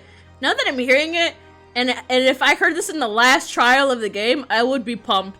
I would be. No, for real. I know. Yeah. Right now, it's like, okay, yeah, he's uncovering that, wedding anniversary and all that. But like, bro, when it comes to oh my god, when everything comes together, and I mean everything, bro. Bro, I feel like I'm gonna cry at the end of this game. I feel it's giving me. I'm gonna cry at the end of this game. That's what this game feels like. I did, if I'm being honest. Okay, we're gonna cry together. Last episode, you're gonna come. You're gonna be live. We're gonna be together. Okay. Like we agreed that every last episode you will come over to my place so we can play. Yeah, absolutely. Yeah, because you can drive now. I don't know if legally, but you can. Don't just say it like that. What? The cops know your address, so they're gonna drive over there. No, they're gonna be. No, you're like, oh. Yeah, Brian, you kind of do your taxes, like, legally. And so I'm like, wait, what? The IRS, bro. Yeah, the IRS is gonna watch my videos, totally. You never know. There's like, armband. It says, when a crime is discovered on his beat, a policeman must assist with his initial investigations to help detectives. Oh. Constable B. Is that or is that not the reason why he moved the whole scene of the crime that day? Yeah. Everything you said, it's alright. Damn, Brock. That's it. It was all to do the boundary of all to do with the boundary of your beats. Ow! Exactly. To summarize, The incident actually occurred on Constable's Beats beat. Oh, gracious! Constable, do you realize the gravity of what you have done? It was the first time since I became a copper that I'd ever cursed God. Oh God! What? Be like, it's ever since that day I've hated God. Oh my God, dude! I didn't expect Rolly to say that. Stay close to me, Pat. The criminal could still be lurking somewhere. Yeah, and you sent her off. As we ran over the scene, I had every intention of doing my duty as the police officer. We've got to report this to the station as quickly as possible. But then, it dawned on me. I realized where we were, where the victim was lying, what that meant for me. When a crime is discovered on his beat, a policeman must assist with initial investigations and help detectives.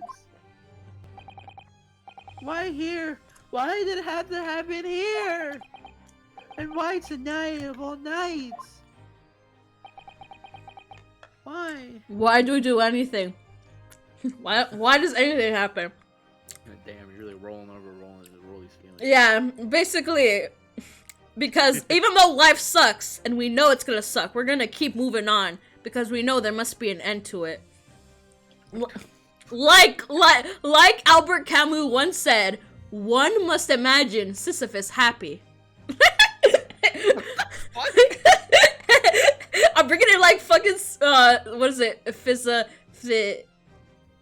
Philosophy. I'm bringing philosophy into this.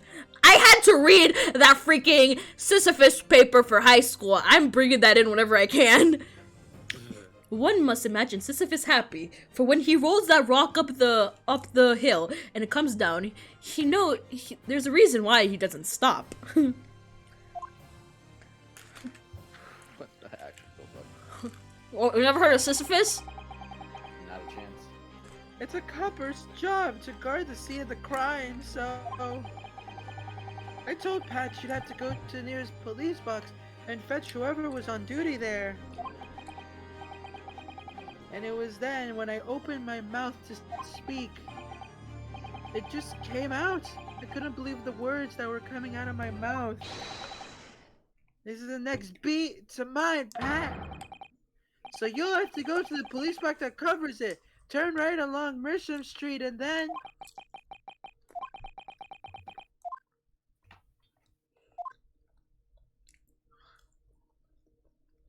Oh, Susanto!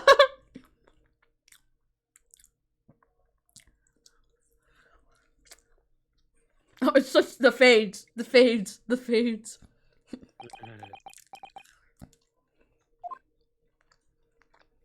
Oh, he's crying.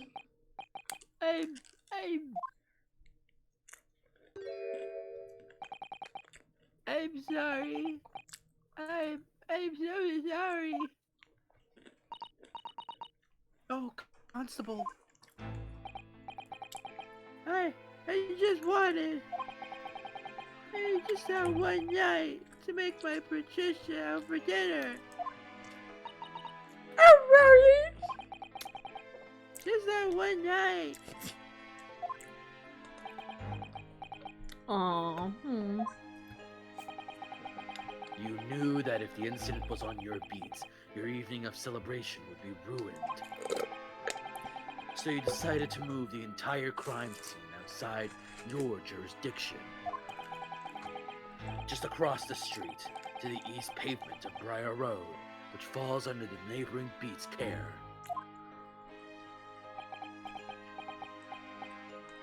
You see, I thought... Well, I was sure the victim was dead, you see? I beg your pardon? Oh, of course you did. Otherwise, my really wouldn't have left the poor woman on the freezing cold pavement. Ah, I see your meaning now. But God got me back for my sins, didn't he? Oh, who tried to defy God? He's Oh. bro. He's pulling out like all the deep quotes. Be like, I try. God. I tried to deny God, but he got me back. But isn't that how life is? Yeah, bro, got that Sans Undertale up in here. What the heck? One must imagine Sisyphus happy. One must imagine Sans happy for Hero Bone Trials of Rebirth. God, I'm forever using that Sisyphus thing because goddamn, if I had to spend a year of my life, months of my life reading that paper that was 3 pages long, I'm gonna use it.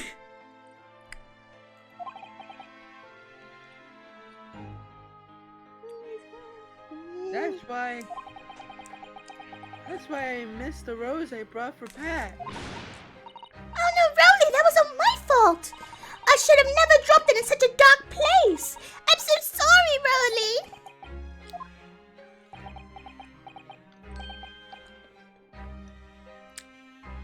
And can you tell us, Constable? Sorry, a tender. No. How many books did you move from one side of the road to the other in total? Huh? Oh, 4 it was? Yeah, so definitely 4. 3 of them dropped by Mr. Natsume, and the 4th being the one that fell from under the window upstairs at the Greb household, of course. But what made you place that book in the victim's hand? When all the others were scattered haphazardly around, I mean. Oh. That's how we found it. Why was she holding on to the book? Because that's how I found it.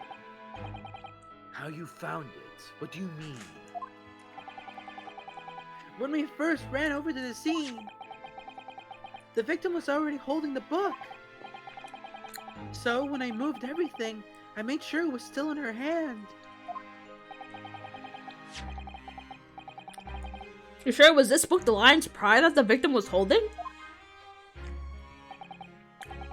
Ah, yes, sir. No doubt about it, sir. Interesting. Okay.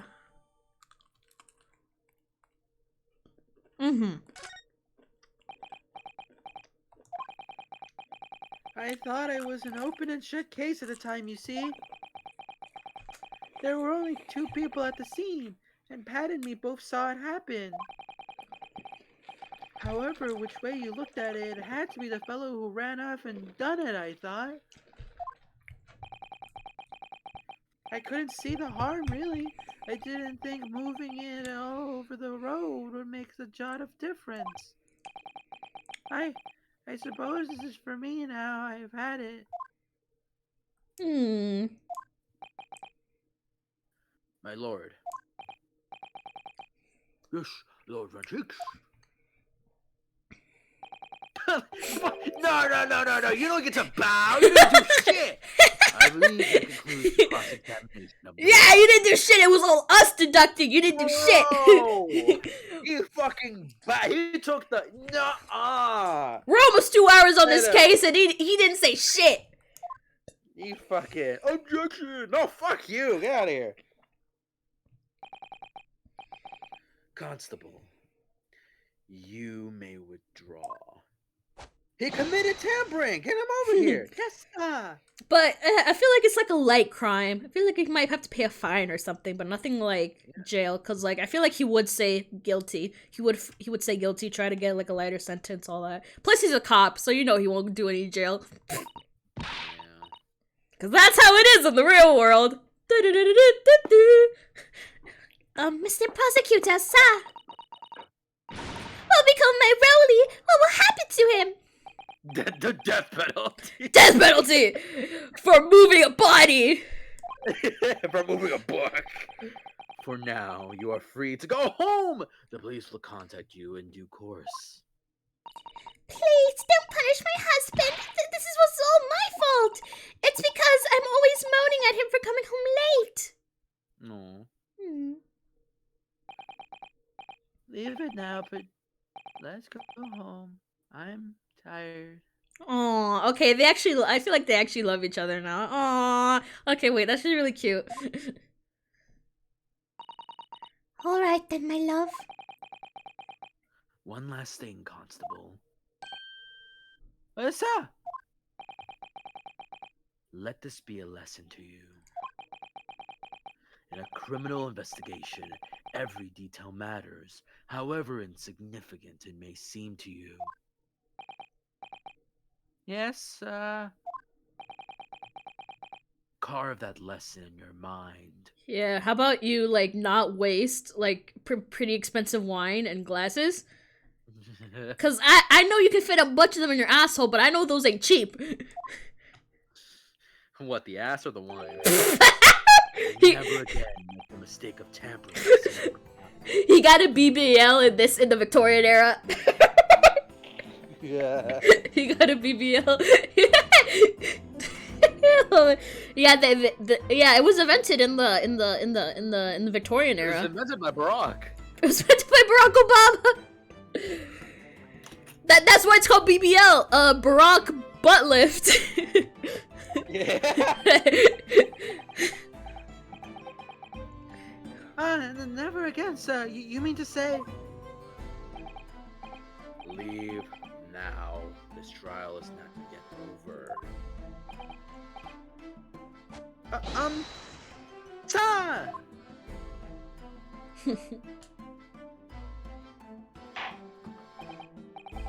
Well, quite startling revelation, I must say. Whoever thought a third party transplanting the entire scene of a crime like that? Damn, I wish all court rooms were like this. Would have been, it makes everything more exciting. Bro got the Johnny Depp Amber Heard trial. Oh my god. Oh my god, what if, like, you're just on a trial for like a parking ticket and this motherfucker shows up. This motherfucker shows up.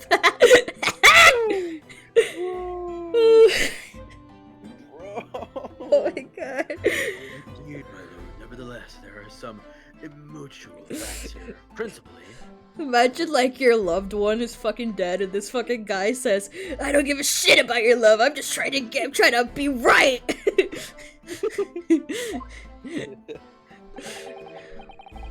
that the accused, the second Natsumi, is the only person who could have possibly committed the crime. No, it was the sun lady, because she threw the knife, but it was an accidental manslaughter. One's accidental death.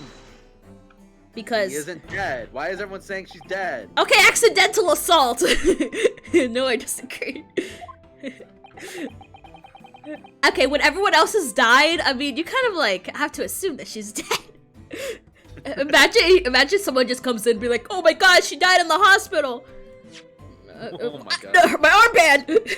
I didn't mean to. Now that the truth of the crime, there's someone else. Another person who could be responsible for the knife. Okay, now I know who. Forgive me for being presumptuous, but I believe the prosecution is probably well aware of this possibility already. Lord Hutchins, is this true? Very well. Try. He's conceded. There's no way. Name the person, if you will, and if further investigation is warranted. Sometimes I'm just looking at his face and I'm just like, God damn, he's hot. Oh my god, I'm simping. God, I'm simping for like a man I don't even like that much. I don't even like him that much, but I think he's hot. God, because my favorite male character will forever be Ryuji. He will be forever because he's my. I just love him so much. But damn, this guy's hot, bro. If I could get this guy's looks with Ryuji's personality, that would be the perfect guy. If I could get someone this hot, but like act like Ryuji, a himbo, basically a himbo, because he's kind of big, but like not that big. Bro, if I can get his looks and Shome's appearance, Shome's personality, and mixed with Ryuji's personality, bro, that's my man, and I will fight anybody. Too bad you're fighting me and losing. You want to tell your girlfriend that? Fuck. You're not gonna win, Bryan. You're never gonna win against me. The prosecution has no objection to the trial continuing. For another 10 hours. You will name this other person who perpetrated the crime. Yeah. Take that! The defense would once again like to request a cross-examination of a new witness, my lord. Once again, My assistant made the same request earlier. In order to finally reveal the truth about this case, it's imperative that we cross-examine juror member number 4, Miss Joan Garadeb. Me? Oh, dearie me. Objection! Objection! Objection! We're gonna jump to back and forth! But the situation is very different now. Mrs. Garadeb, answer me this. What do you want now, you little toad? At the time of the incident, you were engaged in a violent argument with your husband, Mr. John Garadeb. In the course of this argument, a minor house fire was ignited, and to clear the smoke from the room, you or her husband opened a window that looks over Briar Road. Well, what of it? You threw this book at your husband when he was cornered with his back against the window. While striking the pane of the opening top hinge casement window, the book plummeted directly down, finding its way to what we now know to be true scene of the incident. Yes, and as I asked, what of it? During the argument, you were beside yourself with rage. In such, you threw not just books, but anything you could lay your hands on. So let me ask you one more time, Mrs. Garadeb. This knife, the one removed from the victim's back, have you really never laid eyes on it before?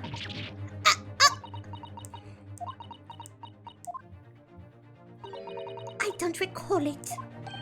Seriously? Her little slap noise. His kid's really cute. Am I supposed to remember everything I picked up and threw at my husband? And anyway, the man over there in that regalia said members of the jury needed to testify, didn't he? Conveniently, yes. Objection! No, I have no recollection of saying that on all juror number 4. Hi, he's against himself, so, he's against himself, haha, fuck you, Brock. He's like, I just wanna, anytime I get to say fuck you, I wanna say fuck you to Barack. Ow! I love how her little cheeks move, it's so cute. It's like, brrr. Oh, same. Make no mistake, you jurors are not special in any way. You are not immune to the judicial process. If you know something about this knife, madam, let the truth come out. But that is a common or garden knife. It could have come from anywhere. We have several like that at home. If one were missing, how would you expect me to know? What's that? are you joking? What are you saying, please, Mrs. Garadeb? Now you listen to me. I refuse to believe all this nonsense. I couldn't bear the thought that I'd injure someone. Do you hear? I couldn't bear it. Oh, the poor woman. So, yes, I want evidence. I want to see hard evidence if you're going to insist on this being my fault. You're going to have to prove to me that I threw that knife if that's what you think. Come along now, chop chop. Do your worst. Well, Well, Mr. Naruto? if I've had evidence like that, believe me, I would have thrown it at her already. Then take the stand, juror. The prosecution does not object to the defense's request to cross-examine this woman. Thank you, Lord Van Zeeks. What? I'm going to have to testify? Juror number 3. 4. I mean, as I'm sure you will. You bitch, get over here. I'm sure you'll appreciate having observed it with your own eyes today. Witness testimony can lead to the most extraordinary truth being unearthed. Truths of which the witnesses themselves may not even been aware. Oh, dearie me. Sorry, fuck me. So, I demand your full and unadulterated testimony, Mrs. Garadeb. And mark my words, in this court of law today, we shall extract the truth. Do you concur, Chronicles? Certainly, my lord. Oh, that's what I'm hoping for.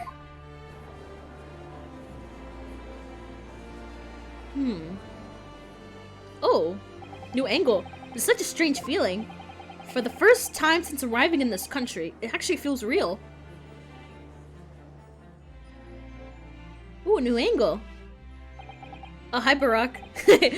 I'm here in the Old Bailey, and I'm a lawyer.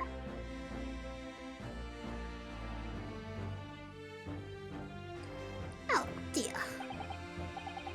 Witness, state your name and occupation.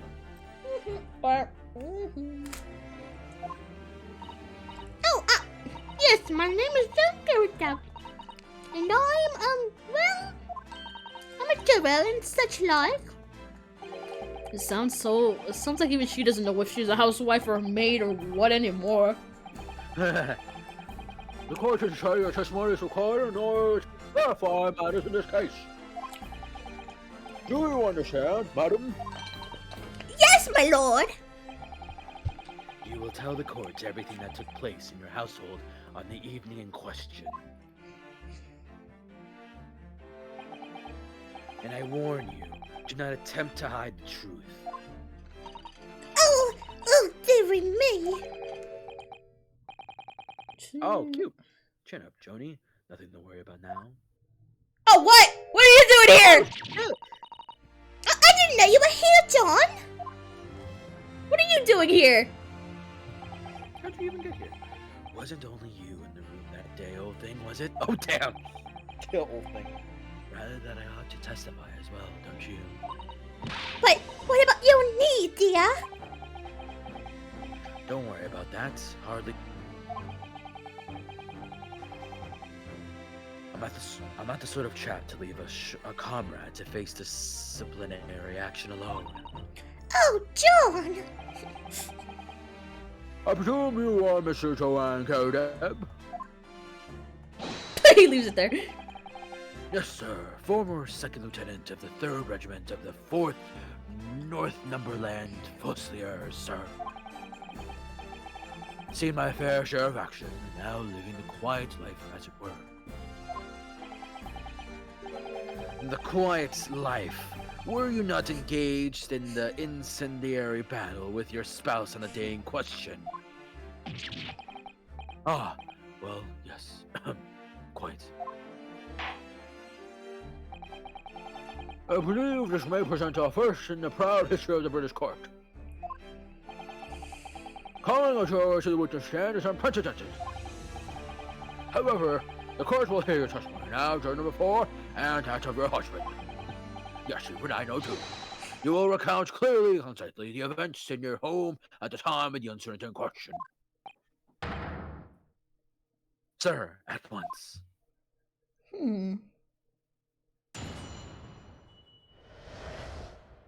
Battle of Garadeb.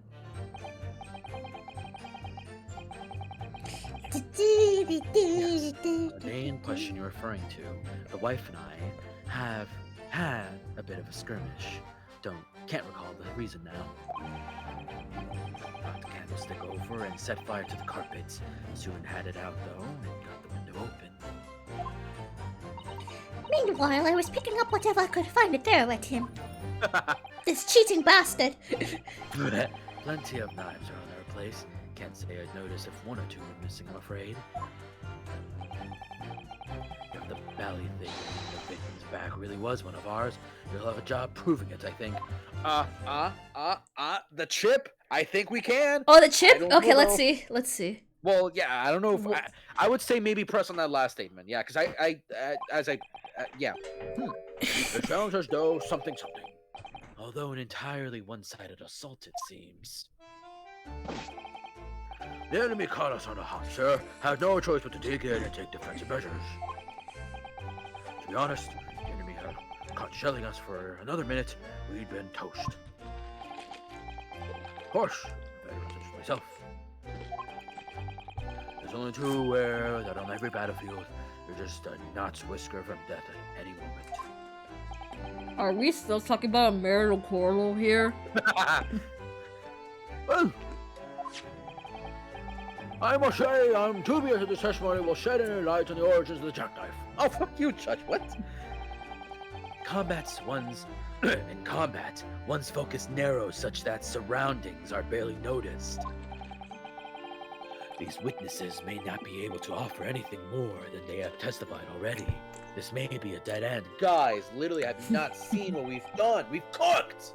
Van Zeeks may well be right. Well, whatever the chances, we only have this last cross-examination to uncover the truth, Mr. Naruhodo. Yes, I'm afraid so. Very well, Counsel. Begin your final cross-examination.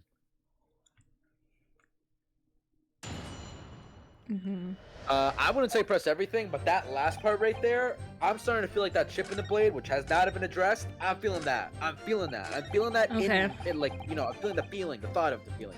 Okay, present the. Oh, wait, no, don't actually, wait. If the valley thing was really,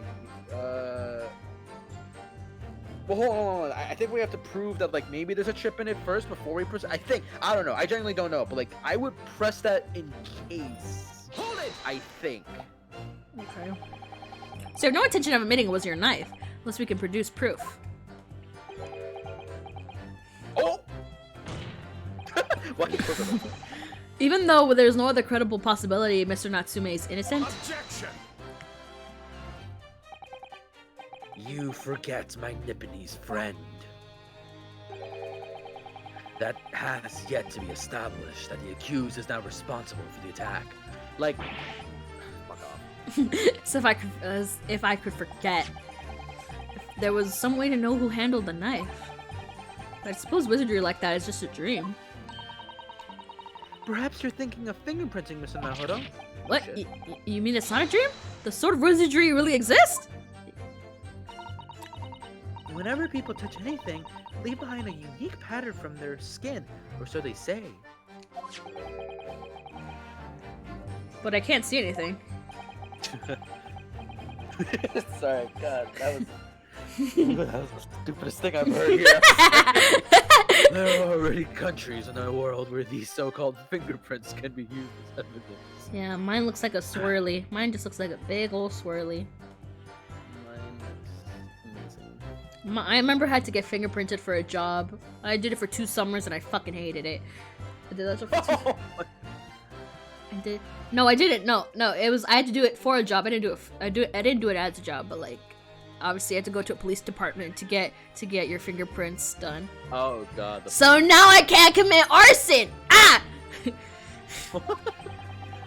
God damn it!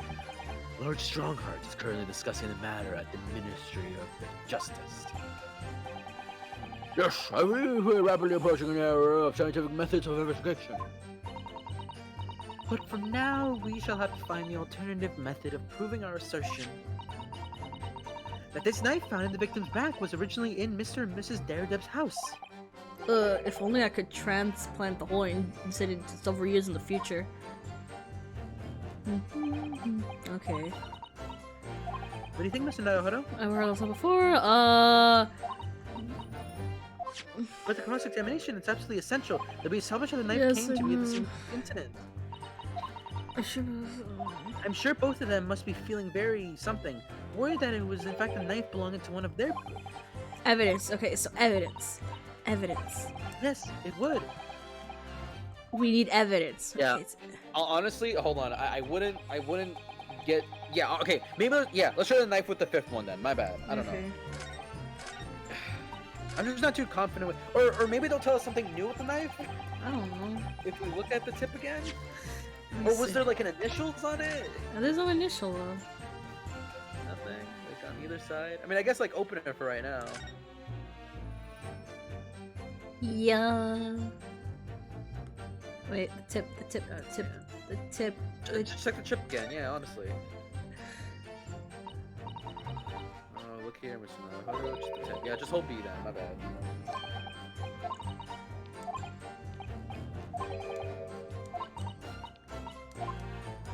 Yeah, I guess we'll present the knife then. Okay, the knife! Objection. Yeah, no, that's fine. Fuck, okay. Okay, fine. Let's see. Is there any statement that you would like to press? Because I Nope! definitely gotta look. Well, I know you don't like pressing, but like, I don't know. Yeah, press everything! Fuck! Maybe, I don't know. Okay, Just let's to be see. safe. Let's see. Or like, what's something that would stick out to you? Let me see. That's obvious. Lock the candle. How about press that? How about press that? She isn't specific with like everything, you know. Maybe just in case. Okay. Hold it. Even if she says she doesn't remember. Even though the room was on fire. As far as I was concerned at the time, it was more important to extinguish my anger than the flames. When a woman wants to throw, she must throw. What a quote. That is most certainly not true of Susato takedown, Mr. Naruhodo. How did she know I was thinking about that? So please cast your mind back and try to remember. Was a knife among the items that you threw at your husband that day? In all honesty, I don't recall. But I feel I must point out that I'm no monster. Let me see. Some bread, a cabbage, garlic, a towel, and a sponge. A napkin. Oh, yeah! Yeah! Yeah! Excuse me. Do you have something to add, sir? He's like, that is the half of it. Mr. Garrideb! Don't you? Sorry, I beg your pardon. Did your wife or Mark right now just bring something to mind? Nothing? Very significant? No. Just at the barrage of projectiles, the old thing. Stop saying it. The old thing launched in my direction. They keep calling her old. She's 38. It's not that old. Yeah, you look way older. Oh, Charlotte, Yeah. oh, Charlotte, gosh. Books, bricks, and a fire poker. I seem to recall. Wait, let's see how old is Garrideb. Let's see how old is fucking Garrideb. Let's see how I feel old like is he looks 10 years older than her. He's about. Yeah, He's like 8 years older. And 38 is not old. And 30 is not that old. Oh, how I miss you. How I miss you, my beloved. Wait. I'm gonna move my camera for a bit just to give him a kiss.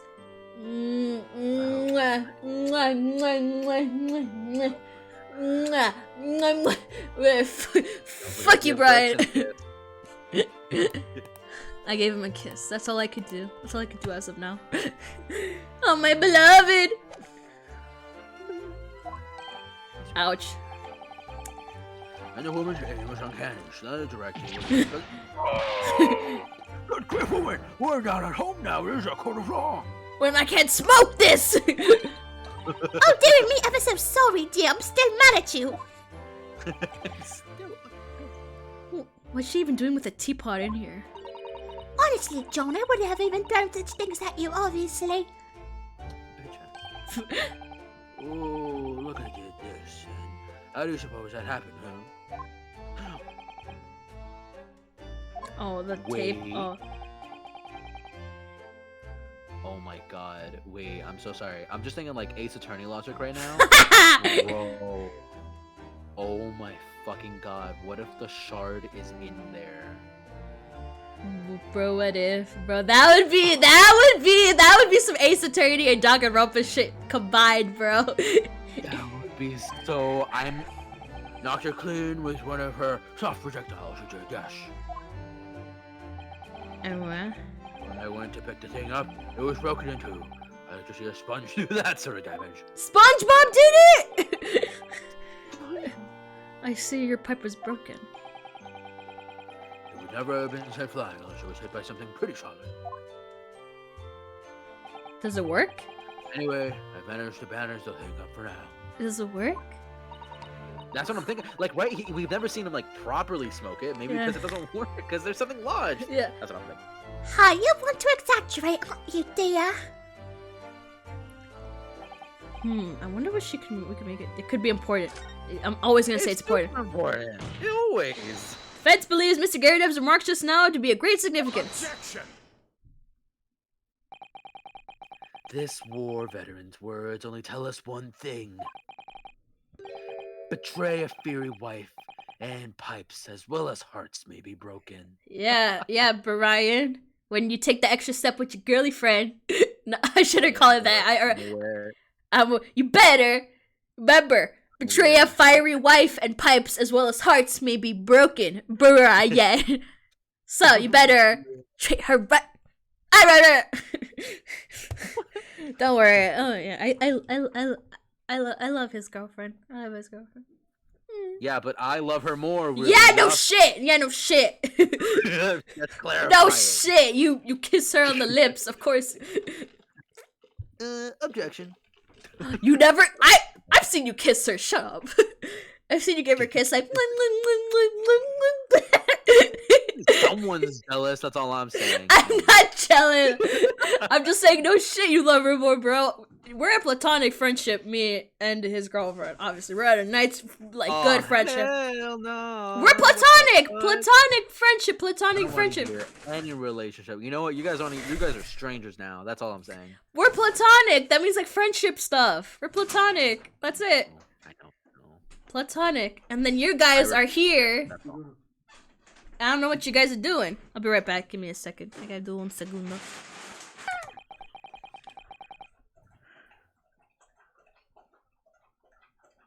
Sentimental wisdom, perhaps, but hardly worthy of adding to a formal testimony. Too bad. Add it. Indeed, common sense, one might say. Might one? In that case, would you at least permit us to examine the pipe, sir? It's fucking in there. It's in there. No. Well, I don't see why not. Oh, dearie me, there you go again, trying to ingrate yourselves with a young lady. Oh my god, dude. She's 14. Very well, the court will accept the gentleman's pipe as evidence. Okay, I gotta look at it. Examine that shit, bro. There's no way it's not in there. I swear. Ah! Oh, something just twinkled inside the chamber of the pipe. How did he not notice it? True, he actually... Yeah, I saw it. Something's stuck in there, I think. Turn it over, give it a shake. What's this? A tiny fragment of metal. It looks like the tip of a blade or something. Tip of a blade? Surely it can't be. Oh yeah! Yeah. Fragment metal, fifth testimony. There's no way. Yeah. Shut up. Okay, shut up. Okay, let's go. Yeah. Okay. Shush. Holy fucking shit, this dude. Okay. Present the medal. Yes. It has to be. The medal. Absolutely. Objection! Oh my god, we did it! This is our last one. Mr. Garydub, can I at least take a good look at this, please? You can ask, but I can't hear about anything. You can't? Really? You used to call me Dead-Eye Deb back in regiment, of course, but that was some time ago now. Oh, eat when I'm trying to enjoy a large print book by the fire these days. I struggle to tell B from D and P from Q, to be honest. That's called dyslexia. That's called having dyslexia, sir. He's a little bit of bad eye vision plus dyslexia. So there you go. Yeah. Oh, we does, dearie me, it was rather wearing, being asked every day about every letter and every word. You must be very dizzy. Wow, you're so fucking mean. Don't. Oh my god. Dude, that's disgusting, bro. The only reason he would say that would be like if the transcription person in the background is writing that. Bro, you're so fucking mean. You must be very dizzy. Wow. Be like, I could hear quite fine, asshole. Yeah, you dickhead. My God. That's a tiny scrap of metal. Yes, almost certainly from the tip of a blade. And what may appear at first to be a tiny scrap is in fact a crucial piece of evidence. Okay, now I gotta pee. I'll be right back. The bathroom's free. Where did the defense come by this evidence? It was lodged in the chamber of Mr. Garrideb's pipe. My pipe, you say? I drove. I wonder how that got there. Yeah, I wonder how big it is. Wait, I want to freeze on this. I love how he has no idea and she knows. Cause it just like, all I had to do was like look in and be like, oh, I wonder what that is. Oh well. I tried. Like, oh, what's this? And she's like, I'm going to jail. Yeah, I was like trying to do like a smoking like motion on like my straw, my soda, but then I just choked on a bit. Oh. So like, yeah. And what precisely does this fragment of metal signify, Council? Are you suggesting that it's somewhere related to the matter of the stabbing on Briar Road? I don't know why you need to do that, but okay. I am! What? What? What? When put together with another piece of evidence already in the court record, I believe that this tiny fragment of metal will unravel the whole truth of this case, my lord. Oh What? my god, bro. His ass! hell? His ass is burned! Hey, you appear confident in your extraordinary statement, Council. Very well then, present the pertinent evidence of the court. What evidence, when paired with this fragment of metal, reveals the truth of the entire case? This is the knife that was found in the victim's back. If you look closely, you will see that there is a small piece at the tip of the blade is missing. A common issue with the inferior blades sold at unsavory street markets. Criminals who use them regularly leave the tips lodged in their victims' bones. And what of this particular knife? No doubt its tip has suffered a similar fate, now languishing somewhere near the spine of the victim. Objection! Yeah, just shut up. No, that's not the case. What? The tip of this particular knife's blade is the very fragment of metal we discovered in the chamber of Mr. Garrideb's pipes. His heart! Gay panic! Gay panic! Little panic. Gay panic, that's him doing gay panic. Be like, oh, I fell in love with a man! The Lord of our cheeks. I don't believe it. Like, look, he looks so gay. It's like, oh, gay panic. Ah. It's like, yeah. $50 for this top? $50 for this top? Outrageous. It should cost 20. Oh! Knife of the crime scene, and this fragment of metal. Why the fuck you doing a JoJo pose? What the fuck? True. Bro, thank you. Oh, for real. Are a perfect match. Good golly gosh! See his ass is see his underwear. Bro. Order! Is this a whole recent Damn. Damn. Really? Really? Judge? After everything we've been through? This is no magic, my lord. It's simple logic. It's fucking, yeah. This is a miracle. A miracle! So Van Zeeks has figured it out, has he? Yep, he's given up. Yeah. Council, which one is extraordinary coincidence at once? Yes, my lord! The crucial point we have to ask ourselves here is when did the fragment of metal find its way inside Mr. Garrideb's pipe? Something that was clarified for us in the most recent witness testimony. I had this thing in my hand, usual at the time of the onslaught, knocked it clean off from the spot. Yeah. Honestly.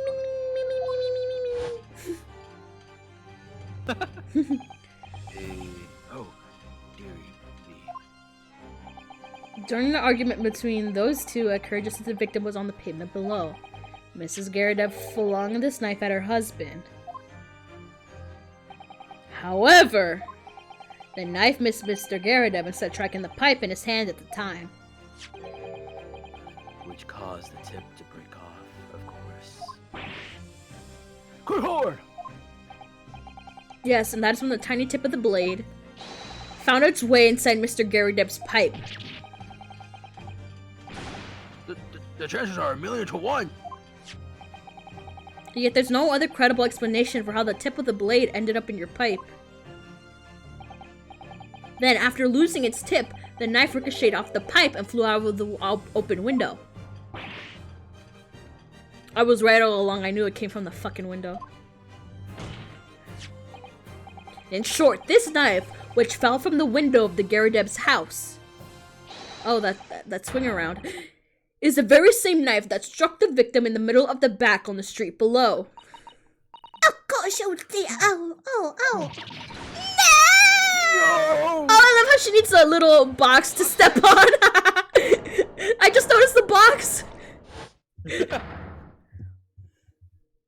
Since we're all drinking today.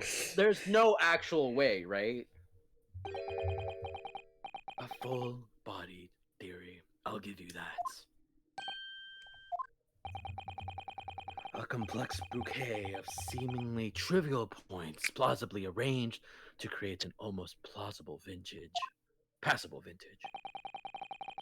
Allow me to toast my learned friend's characteristically Nipponese approach to bottling his arguments. And I'm gonna throw it. Sorry? But after all, it is just a theory. A game theory. Yeah, it's so hard for me not to. Yeah. The bottle I hear is corked.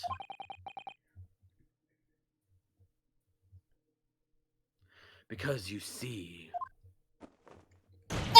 Again with the leg. it's boiled by an insurmountable inconsistency. Literally, what now? There's no actual way. There's nothing else. Alexis, explain yourself. What is the inconsistency you claim to have identified?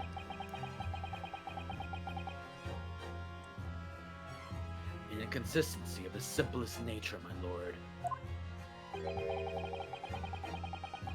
The victim was found with a knife planted in the middle of her back. Yes, and her... yeah, maybe she fell and it fell on her back. I don't know. Maybe it did. I don't fucking know, man.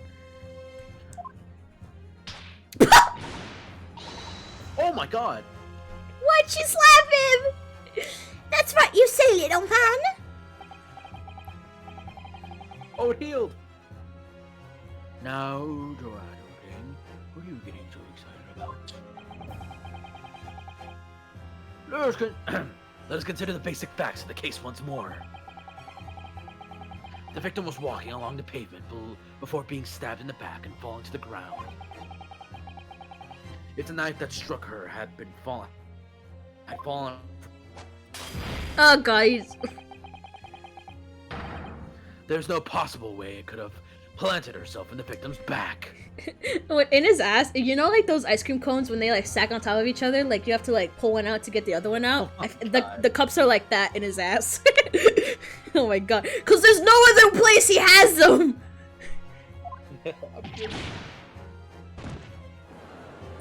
Well, GG, Natsuma did it. GG. Order! Quite right, you see, that's exactly right. If the knife fell in on her from above, it would have struck her to the top of her head. I need to let out my anger. Well, His offer was luck. I knew it. I don't know how it happened. It would appear the defense has made a rather spectacular blunder. If a theory has even one inconsistency, it cannot stand. Your theory, my learned friend, is history.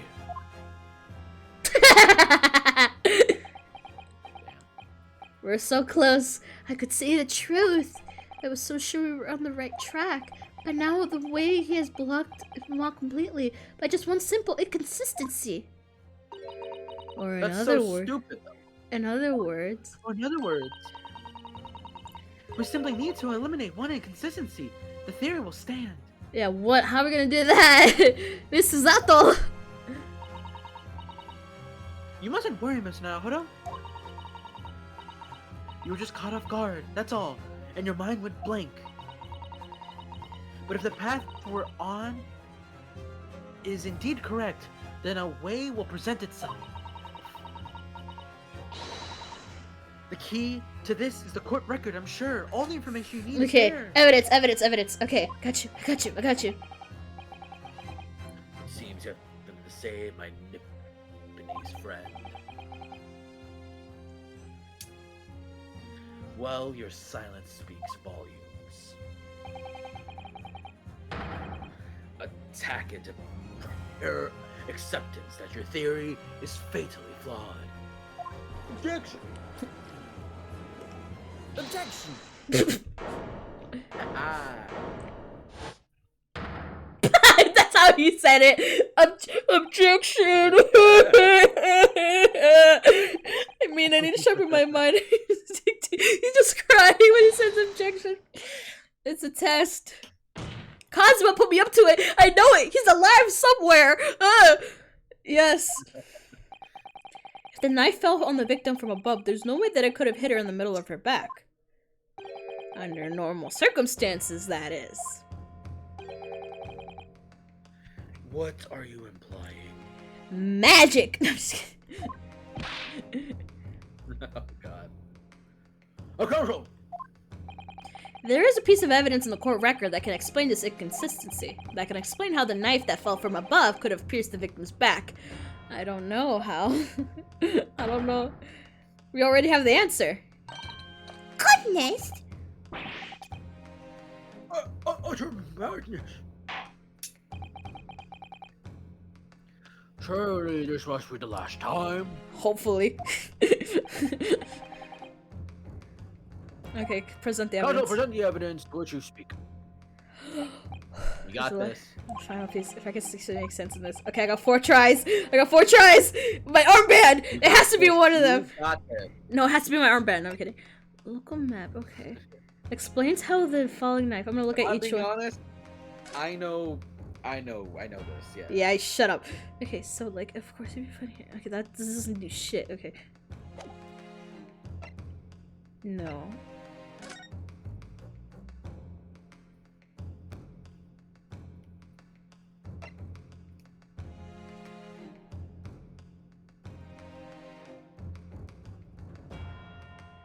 Shit. Okay, that doesn't do nothing. I thought something was there. Let me see her foot. Maybe her foot? Let me see her foot. Her foot, no. There's nothing there. The snow, maybe, but like, no, nothing on her feet that show like she could have fallen.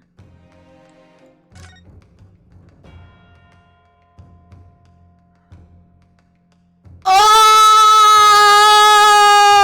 Maybe when the book fell, she picked up the book, and at the same time she was picking up the book, the knife fell in her back. That's how! That's how! Because she went to pick up the book! Okay, so it has to be this one, yes? Wait, yeah, because it does say, it specifically shows, yeah, wait, which one? Yeah, it was this one where it said, what the fuck was it called? Okay, so maybe this one, or wait, probably this one, because they said that it was in her hand at first. Cause this evidence, it specifically said in the victim's hands when it first ran over to see what happened. So it probably is this one, since it says at first, since this is where it changed the little description, be like, okay, it was found in her hand already. So it's this one. Okay, I had to have logic. I have to have logic. Oh my god, I might get better at Professor Layton games because of this. Oh my god. What a miracle that would be. Shut up. The 4th book found at the scene. This is the final piece of evidence the defense will present. Oh, the music! The music! Book? Okay.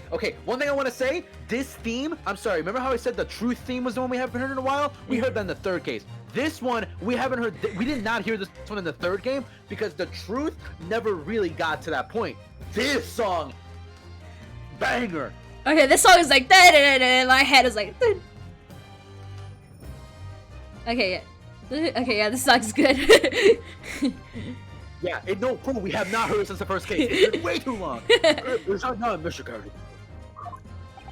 Yes, and to understand its significance, we have to consider how it can. I mean, it does feel kind of It feels like it feels warranted because when I felt like when I was like I know how it did it, I felt the music. I felt the way the music feels. So yeah. Hell yeah. I feel all smart. I feel all smart. Patrick Star. I feel smart. This photographic print clearly shows the book in question, and the victim holding it in her hand. But we all know now. We all now know. It was the police constable that put the book between her fingers like that. Quite true. As part of this wholesale transplanting of the crime scene in the opposite side of the road. That's true. However, as part of his testimony, Constable Beat made an extremely enlightening statement on this point. Yeah, we can skip this.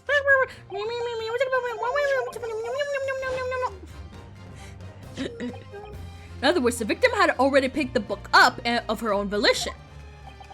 And clearly that must have been before she suffered the knife wound.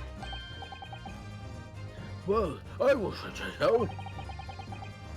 After being attacked with a knife, I don't imagine she'd have nothing of anything. So the question becomes, why did the victim have that book in her hand? By Kinko! I think I'm beginning to see what may have happened now. Oh, dearie me!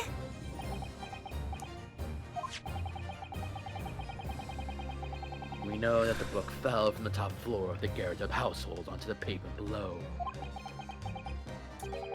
At precisely the moment that the victim was walking past. Yes, at exactly that moment.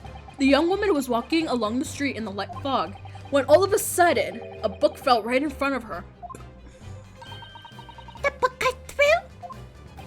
Yes, Mrs. Garrideb, and what do you think the woman did? What will you do if you were walking along and suddenly a book landed in front of you on the pavement? A word from God! Run away. Imagine that he drops imagine the Communist Manifesto dropped and you're like, is this a sign, God? I really can't imagine it, but I suppose she might have reached down and picked the book up. Yes, that is exactly what the woman in fact did. She picked up the book. Ow! Oh heavens! And when the woman reached down to pick the fallen book up, what position would her back have been in? That's right! Facing the sky, completely and utterly defenseless. Then, in the next moment, while the woman was still bent over picking up the book, this feels very Danganronpa like having the weapon kind of hit them while they're in like the before pose before they got hit. It feels very Danganronpa, and I'm expecting pink blood. I'm expecting pink blood everywhere, just like. Well, too bad. This game is better because Danganronpa's a copycat. Well, it might be better because I know Danganronpa can be shit game sometimes, but obviously that I have that nostalgic childhood kind of nostalgic kind of thing. But I feel like as a game, looking at it, I'm leaning towards Ace Attorney being like a better game. Like fuck, man. And at the same time, walking by chance directly behind Miss Green was the defendant, Mr. Soseki Natsume. Well, I never. It appeared to Mr. Natsume that the woman simply collapsed on the floor. In the dark and the fog, he didn't see the knife falling on her from above. And from the other direction. Oh, he would be a fucking JoJo's character. She's even dressed like one. What would his stand be? His stand would be... What song? What song? Let's see, what's a good song for him? Because it's based on, like, songs or something. Shit, what would be a good song? I don't know! Well, fuck, I don't fucking know. I don't know.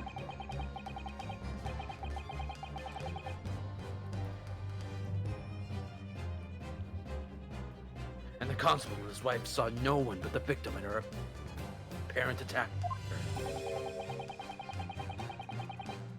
Well, it never was a real cover to run from the scene of the crime in the first place. No, this was nothing more than a series of unlikely events that culminated in an unfortunate accident. And that is the real truth of the case. I get it, my boy! Wait, how do I take a screenshot? Like this? Wait, how do I get it to not show the... Oh my god, dude. Wait, how do you get it? How do you not? No, how do you get it to not show the text box? How do you get it to not show the text box? I don't think there's an option for that. Wait, shit. You could try pressing plus and trying to see, but I've never seen an option like that for each Shit. I'm gonna take a picture. turning. I've seen like a way for the text box to be like maybe transparent, but Oh, you can, but that's not gonna do anything. Fuck, okay, whatever, it's fine.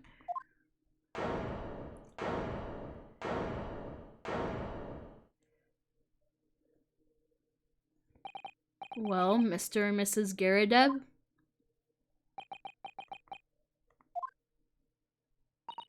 The very first time he showed me that knife, I had my suspicions. I wondered if perhaps it might have been something like that. There, old bean. Old bean. Poor Mrs. Garrett. Of course, I've never meant for anything of the sort to happen, but it was all my fault, wasn't it?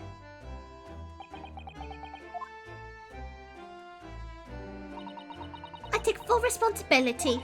I let my anger get the better of me. I threw that book, and I threw the knife as well.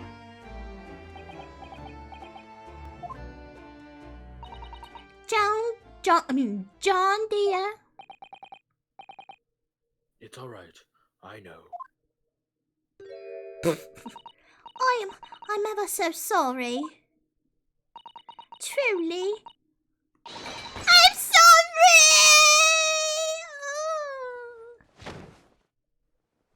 Aww. You can't carry her, you can't carry her. Oh, look at him! Look at him stretch out! Look at him!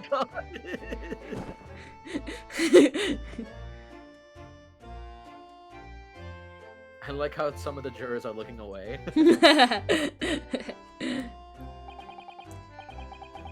Lord Francis, what news of Mrs. Garrett?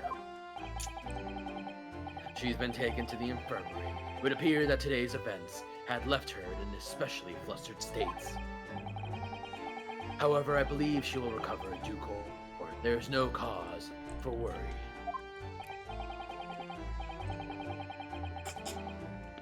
Yes, unrouse themselves. They caused what could have easily have been a terrible tragedy. They shall have to prepare themselves for the consequences of their actions.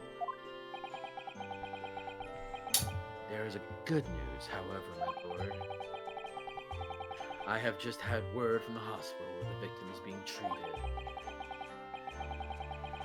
Her condition is improving steadily. The doctor believes she will regain consciousness soon. It's strange. We've been talking about the victim all this time, but we never once met her. How wonderful! The woman is out of danger, it seems. Yes, that is good news. So, Mr. Soseki Natsume.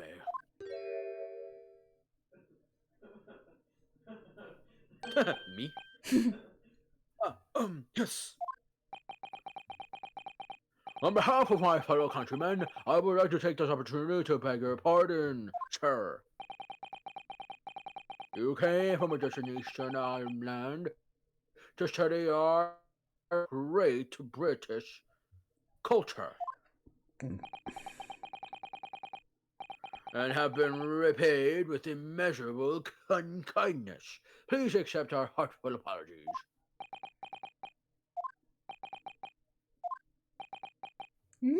No.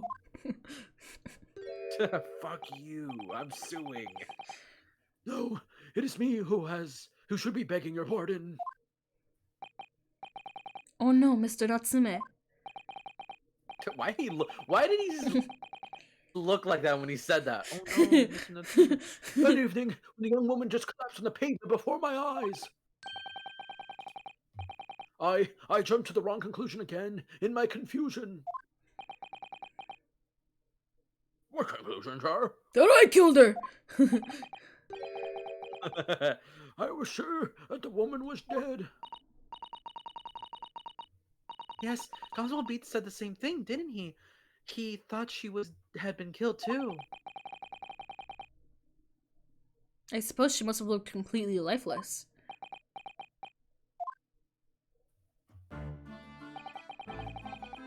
It's been a year since I arrived in Great Britain now, but I still can't get used to life here. I can't relax. I'm sure there are evil spirits lurking in the fog, like they're haunting me. Poor Soseki-san. His imagination really has got the better of him. Yes, poor man. So when it happened, I thought the young woman had been taken by the fog spirits. I should never have dropped my books like that and run away. I should have called for help, for a doctor, for the police. Instead, I've managed to create a rift in the relationship of trust between our two empires. And for that, I am truly sorry. ...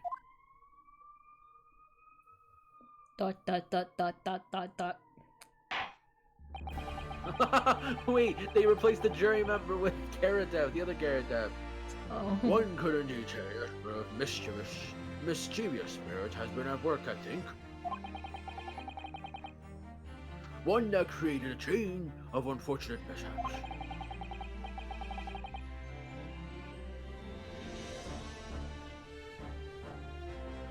We were befooled by the spirit and led to a fake thing. But thanks to Lord Van Cheeks and our young lawyer here from Newport, that chain has been broken and the spirit exorcised. I heartily command you both. Oh!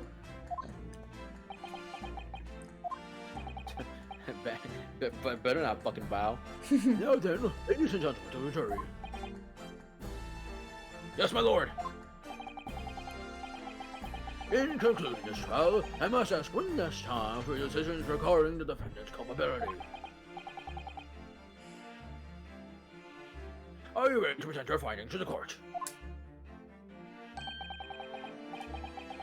As a full man of the jury, I can assure you we've reached a fair and just conclusion.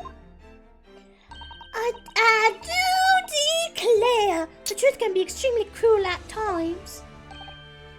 Oh, why is he there? Yeah, he's right there. I didn't suspect the woman next to me, that's for sure. Sitting in for the old bean while she's out of action, you know? But I know that with her, I know what her decision would be. Does this mean I'll finally be able to get out of here and start work? Well, it's about time! I say, I'll have a corker of a story to tell the grandchildren when I get home, won't I? You know, I saw that Natsume came in the courtroom and some policeman, and then Natsume was free. That's all you fucking saw. Very well, ladies and gentlemen of the jury, I hereby demand your final decisions. Mr. Foreman! Not guilty. Not guilty. Not guilty. Not guilty. Not guilty. Not guilty. What the? Not guilty.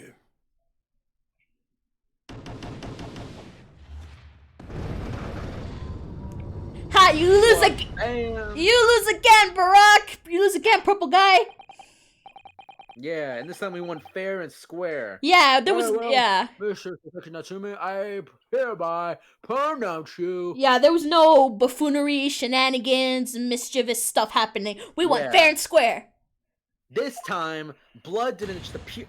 Yeah, it just, yeah, it was weird, okay? Woohoo! Woohoo! Woohoo! Not guilty!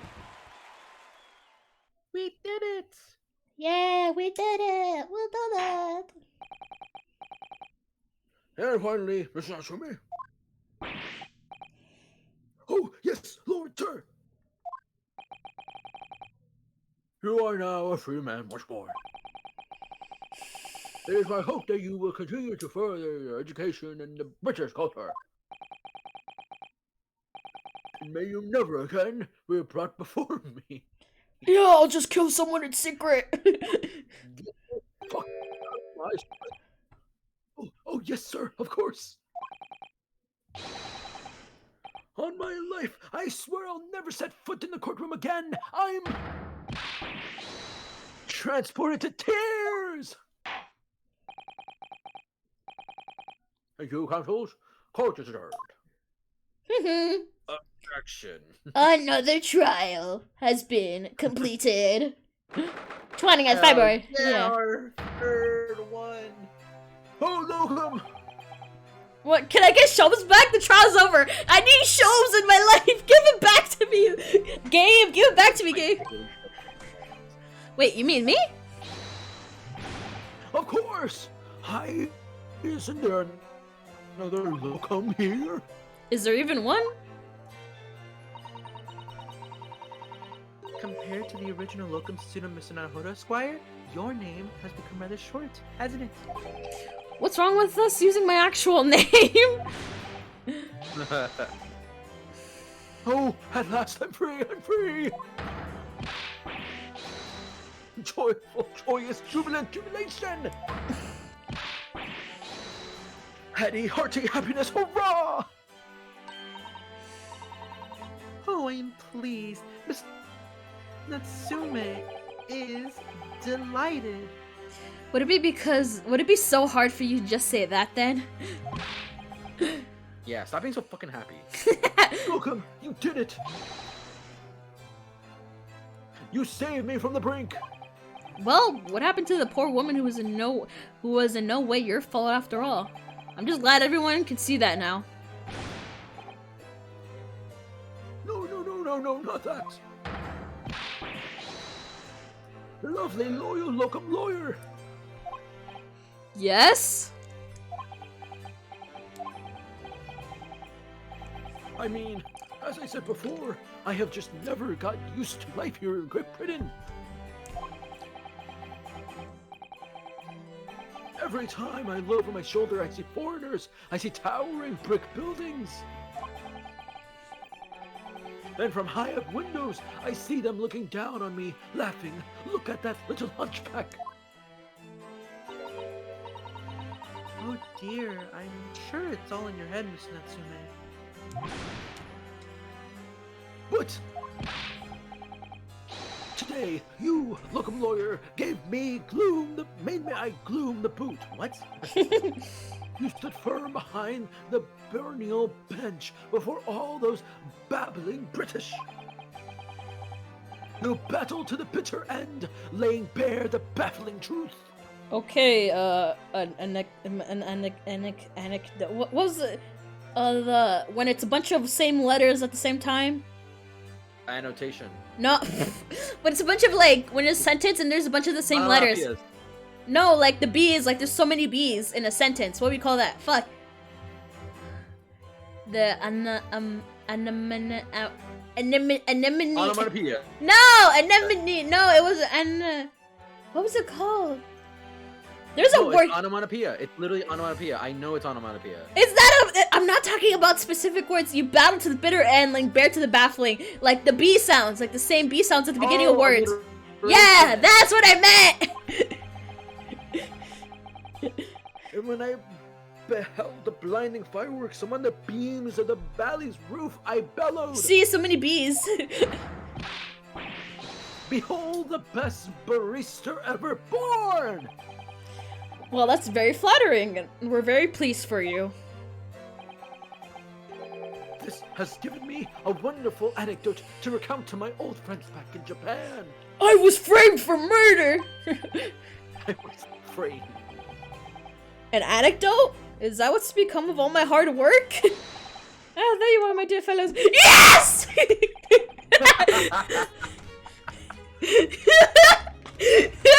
I'm sorry, that was so fucking No hesitation, just yes! That was so fucking loud. I missed him so much. I missed him. Oh, I apologize for keeping you waiting. I was late this morning. That's why you couldn't come to the fucking channel. I love you. I love you, babe. I love you, babe. Oh, Mr. Sholmes, what a pleasure to see you. I say I am here now, not a moment too soon. A disaster has been averted, I'm glad to say. Oh? The trial shall begin presently, Mr. Nadahodo, and I wish you the best of luck. You're so fucking... I love him! I love him! He's such an idiot! I'm in love with idiots. A himbo. I need a himbo. Well, he's not big, but like, whatever. I need someone who's dumb and lovable. Lovable idiot. That's my type. Lovable idiot. If they're big, that's a plus. If they're big, either like chub-wise or like muscle-wise, that's also a plus. But like, I love them dumb and I love them lovable. I love him big and stupid. I love him stupid. I love him stupid. I love him stupid. And this guy right here? Oh, he's stupid, alright. It's just finished. What? No, then my haste was in vain. Ah, it's you! Hairlock Sholmes! I miss doing the JFK voice too. That voice is fun to do. Oh, have we met, sir? This is Natsume, the man you had arrested, Mr. Sholmes? Ah, I see. I failed to recognize you at first. All previous encounters have taken place in the gloom, either of your bleak lodgings or that prison cell. I simply couldn't place that curious face in the light. I remember there was a scene in Clone High where like JFK was teaching someone to talk like him, and I'm using that now. Charming. Oh yeah. This was your fault, Hairlock Sholmes. You're the reason I had to go through this terrible ordeal. I'm going to give you a piece of my mind. My apologies, sir, but I assure you, I have placed you now. You're the fella who abandoned that poor young lady and ran off, are you not? Oh, Had she been taken to the hospital more urgently, I feel perhaps she would have regained consciousness by now. oh. But it was unavoidable, I'm sure. We are but human after all. I'm only human after all. I'm only human after all. After all. I just, you know that like that green screen meme of that song? I want to put him in that. I'm only human after all. I'm only human after all.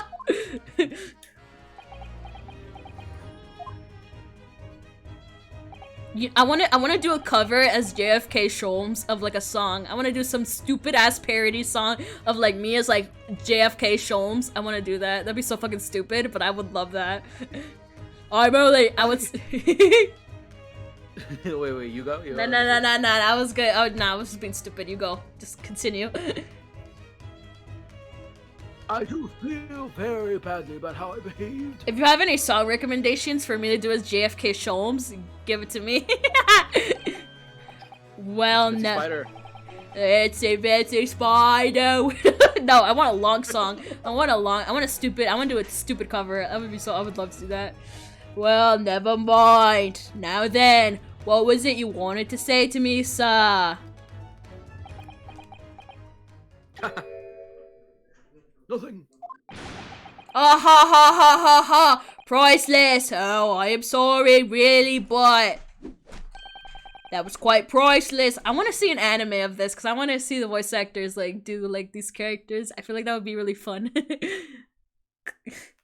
Because I know there's an anime of Ace Attorney and I kind of want to watch it, and I want to watch it after I play the game. So, yeah. I want to see an anime of this. I feel like it would be fun just to hear the voice acting, especially for Sholmes, because he would be priceless. Poor Soseki-san. Still, on the bright side, you had extremely entertaining experience without paying a penny. Ah, and it would seem you were not even found guilty. But there is no bright side. Whatever do you mean, Miss Natsume? Even after all this, Even after this, I'm still cursed by the spirits and now by the Reaper. Oh, right, true. Oh, right, they said they always die. Ah, Lord Van Zeek's purple guy. I haven't forgotten, you know, what facing the man in court means. Even if you're found not guilty, you're still doomed. It was all right. It will be all right. It will be alright, Miss Natsume. It gonna be alright.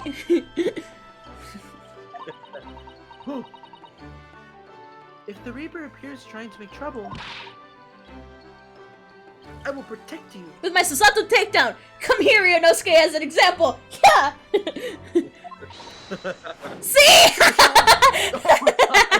Damn, you fucking predicted that. See, I told you! Perfectly executed Susato takedown. Much as I like being turned on my head, a bit of a warning might be nice next time, Miss Susato.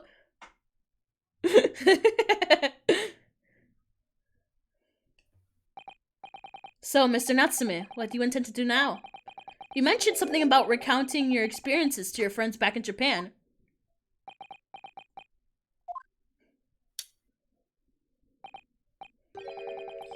Yes, I tend to return to my homeland soon. Oh? It has already been a year since I arrived here in Great Britain. I visited universities, libraries, bookshops. I've been honored with the tutelage of professors. I've learned so much about the wealth of literature here and the city has shaped. And I've come to realize that it is my calling to sail home and tell my fellow countrymen about it. That's very touching, Miss Natsume. Or it perhaps says veil terms. You wish to withdraw halfway around the world to escape the terror of the Reaper's curse. Ooh, deduction. Let's not. Oh! The more I learn of literature, the more this strange feeling claws on my insides. I feel compelled to return to my roots and to attempt to pen a work of my own. Oh, I see. A work of literature by Soseki-san. Could be an interesting read. Okay, and what about Miss Susato and yourself, Mr. Naruhodo? You want to live with us? Please, I want to live with you. Please, please. It's been lonely since Kazuma died. Oh my god. Sorry, what about us? Will you return to Japan alongside your mustache compatriot? I'll miss a chap like you. Why would we?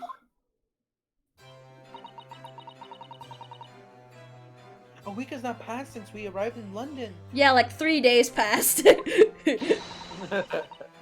only now does it feel as though we have finally found our feet.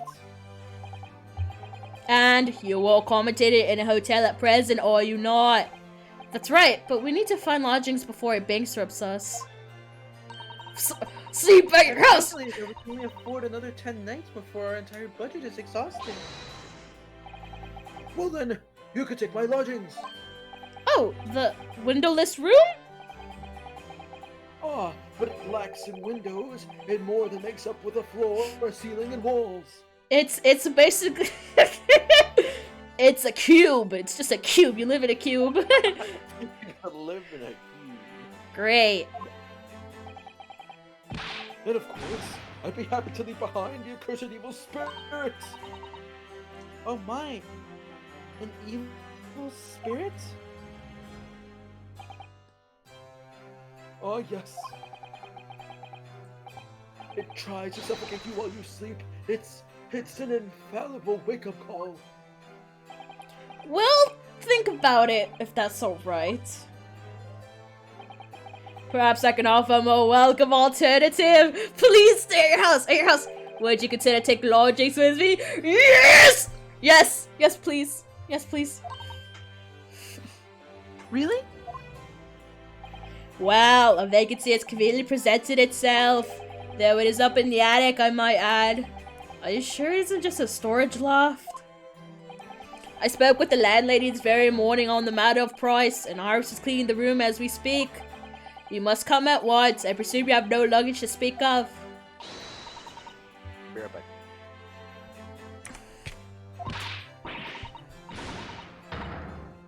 What an honor!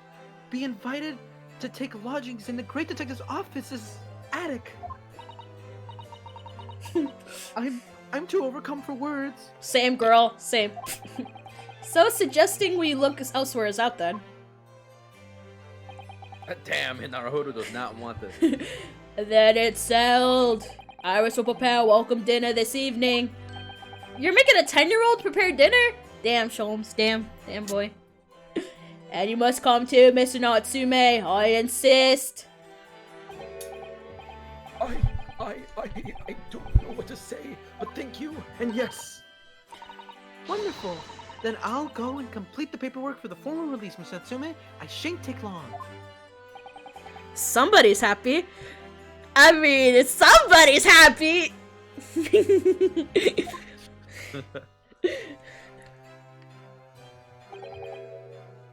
Locum.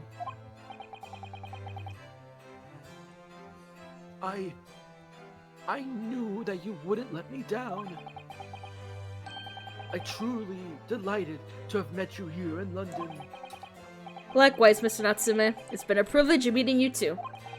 It's a shame that we're going to have to say goodbye so soon. Well, I've come to realize that I belong in Japan. But Locum, we'll meet again one day. Yes, I'm sure. And hopefully by then, I'll be a successful lawyer. Hopefully by then, I'll be a successful author. Well, my dear fellow, our carriage appears to have arrived. Shall we go, Mr. Naruhodo? Yes, Mr. Sholmes? I have little doubt Mr. Natsume will be released in time for dinner this evening. I love you. I want you. And so, with Soseki-san's innocence successfully established, we rode with Mr. Sholmes to what was to become our new home, 2201B Baker Street. We got a cutscene, or is it gonna be end? Oh no, it's okay. No, okay, okay. The attic. Ooh. So this.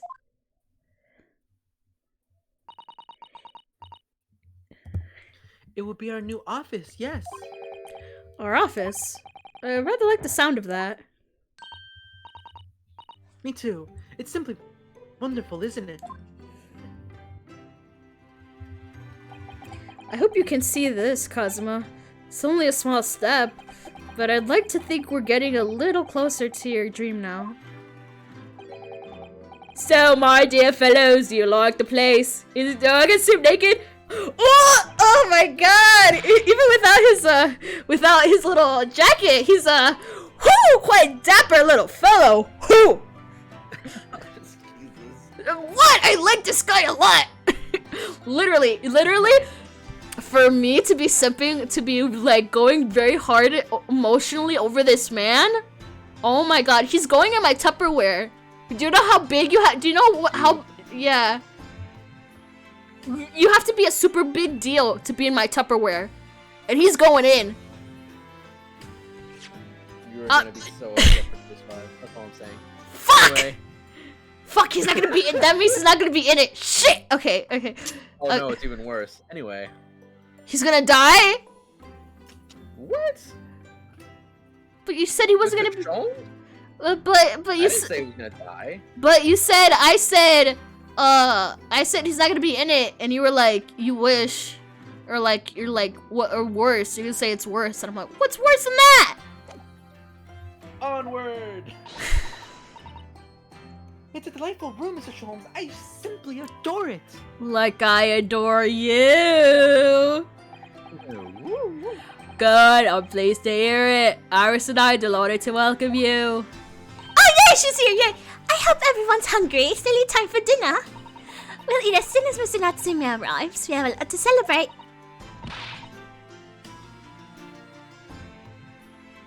Iris, we must let me help you. You must let me help you. All right then, Susie.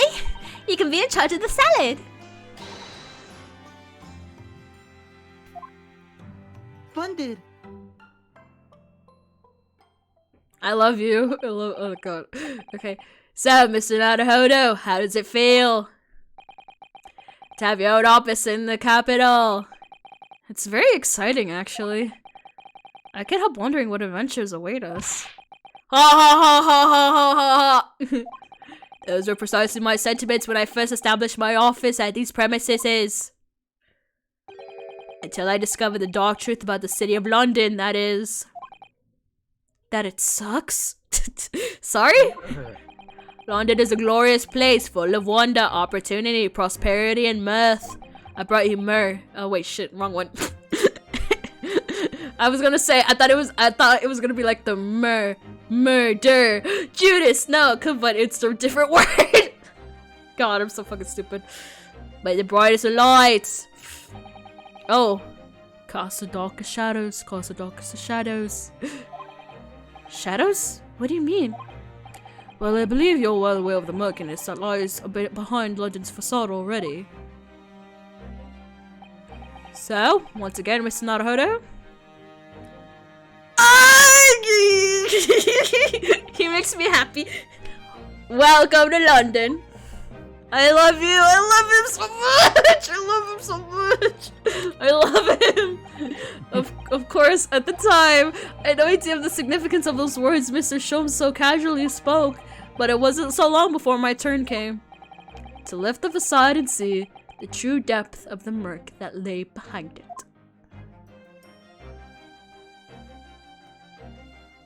And oh, okay, that's good. I'm super excited for more just because I love the mystery. I love the mystery and like all that.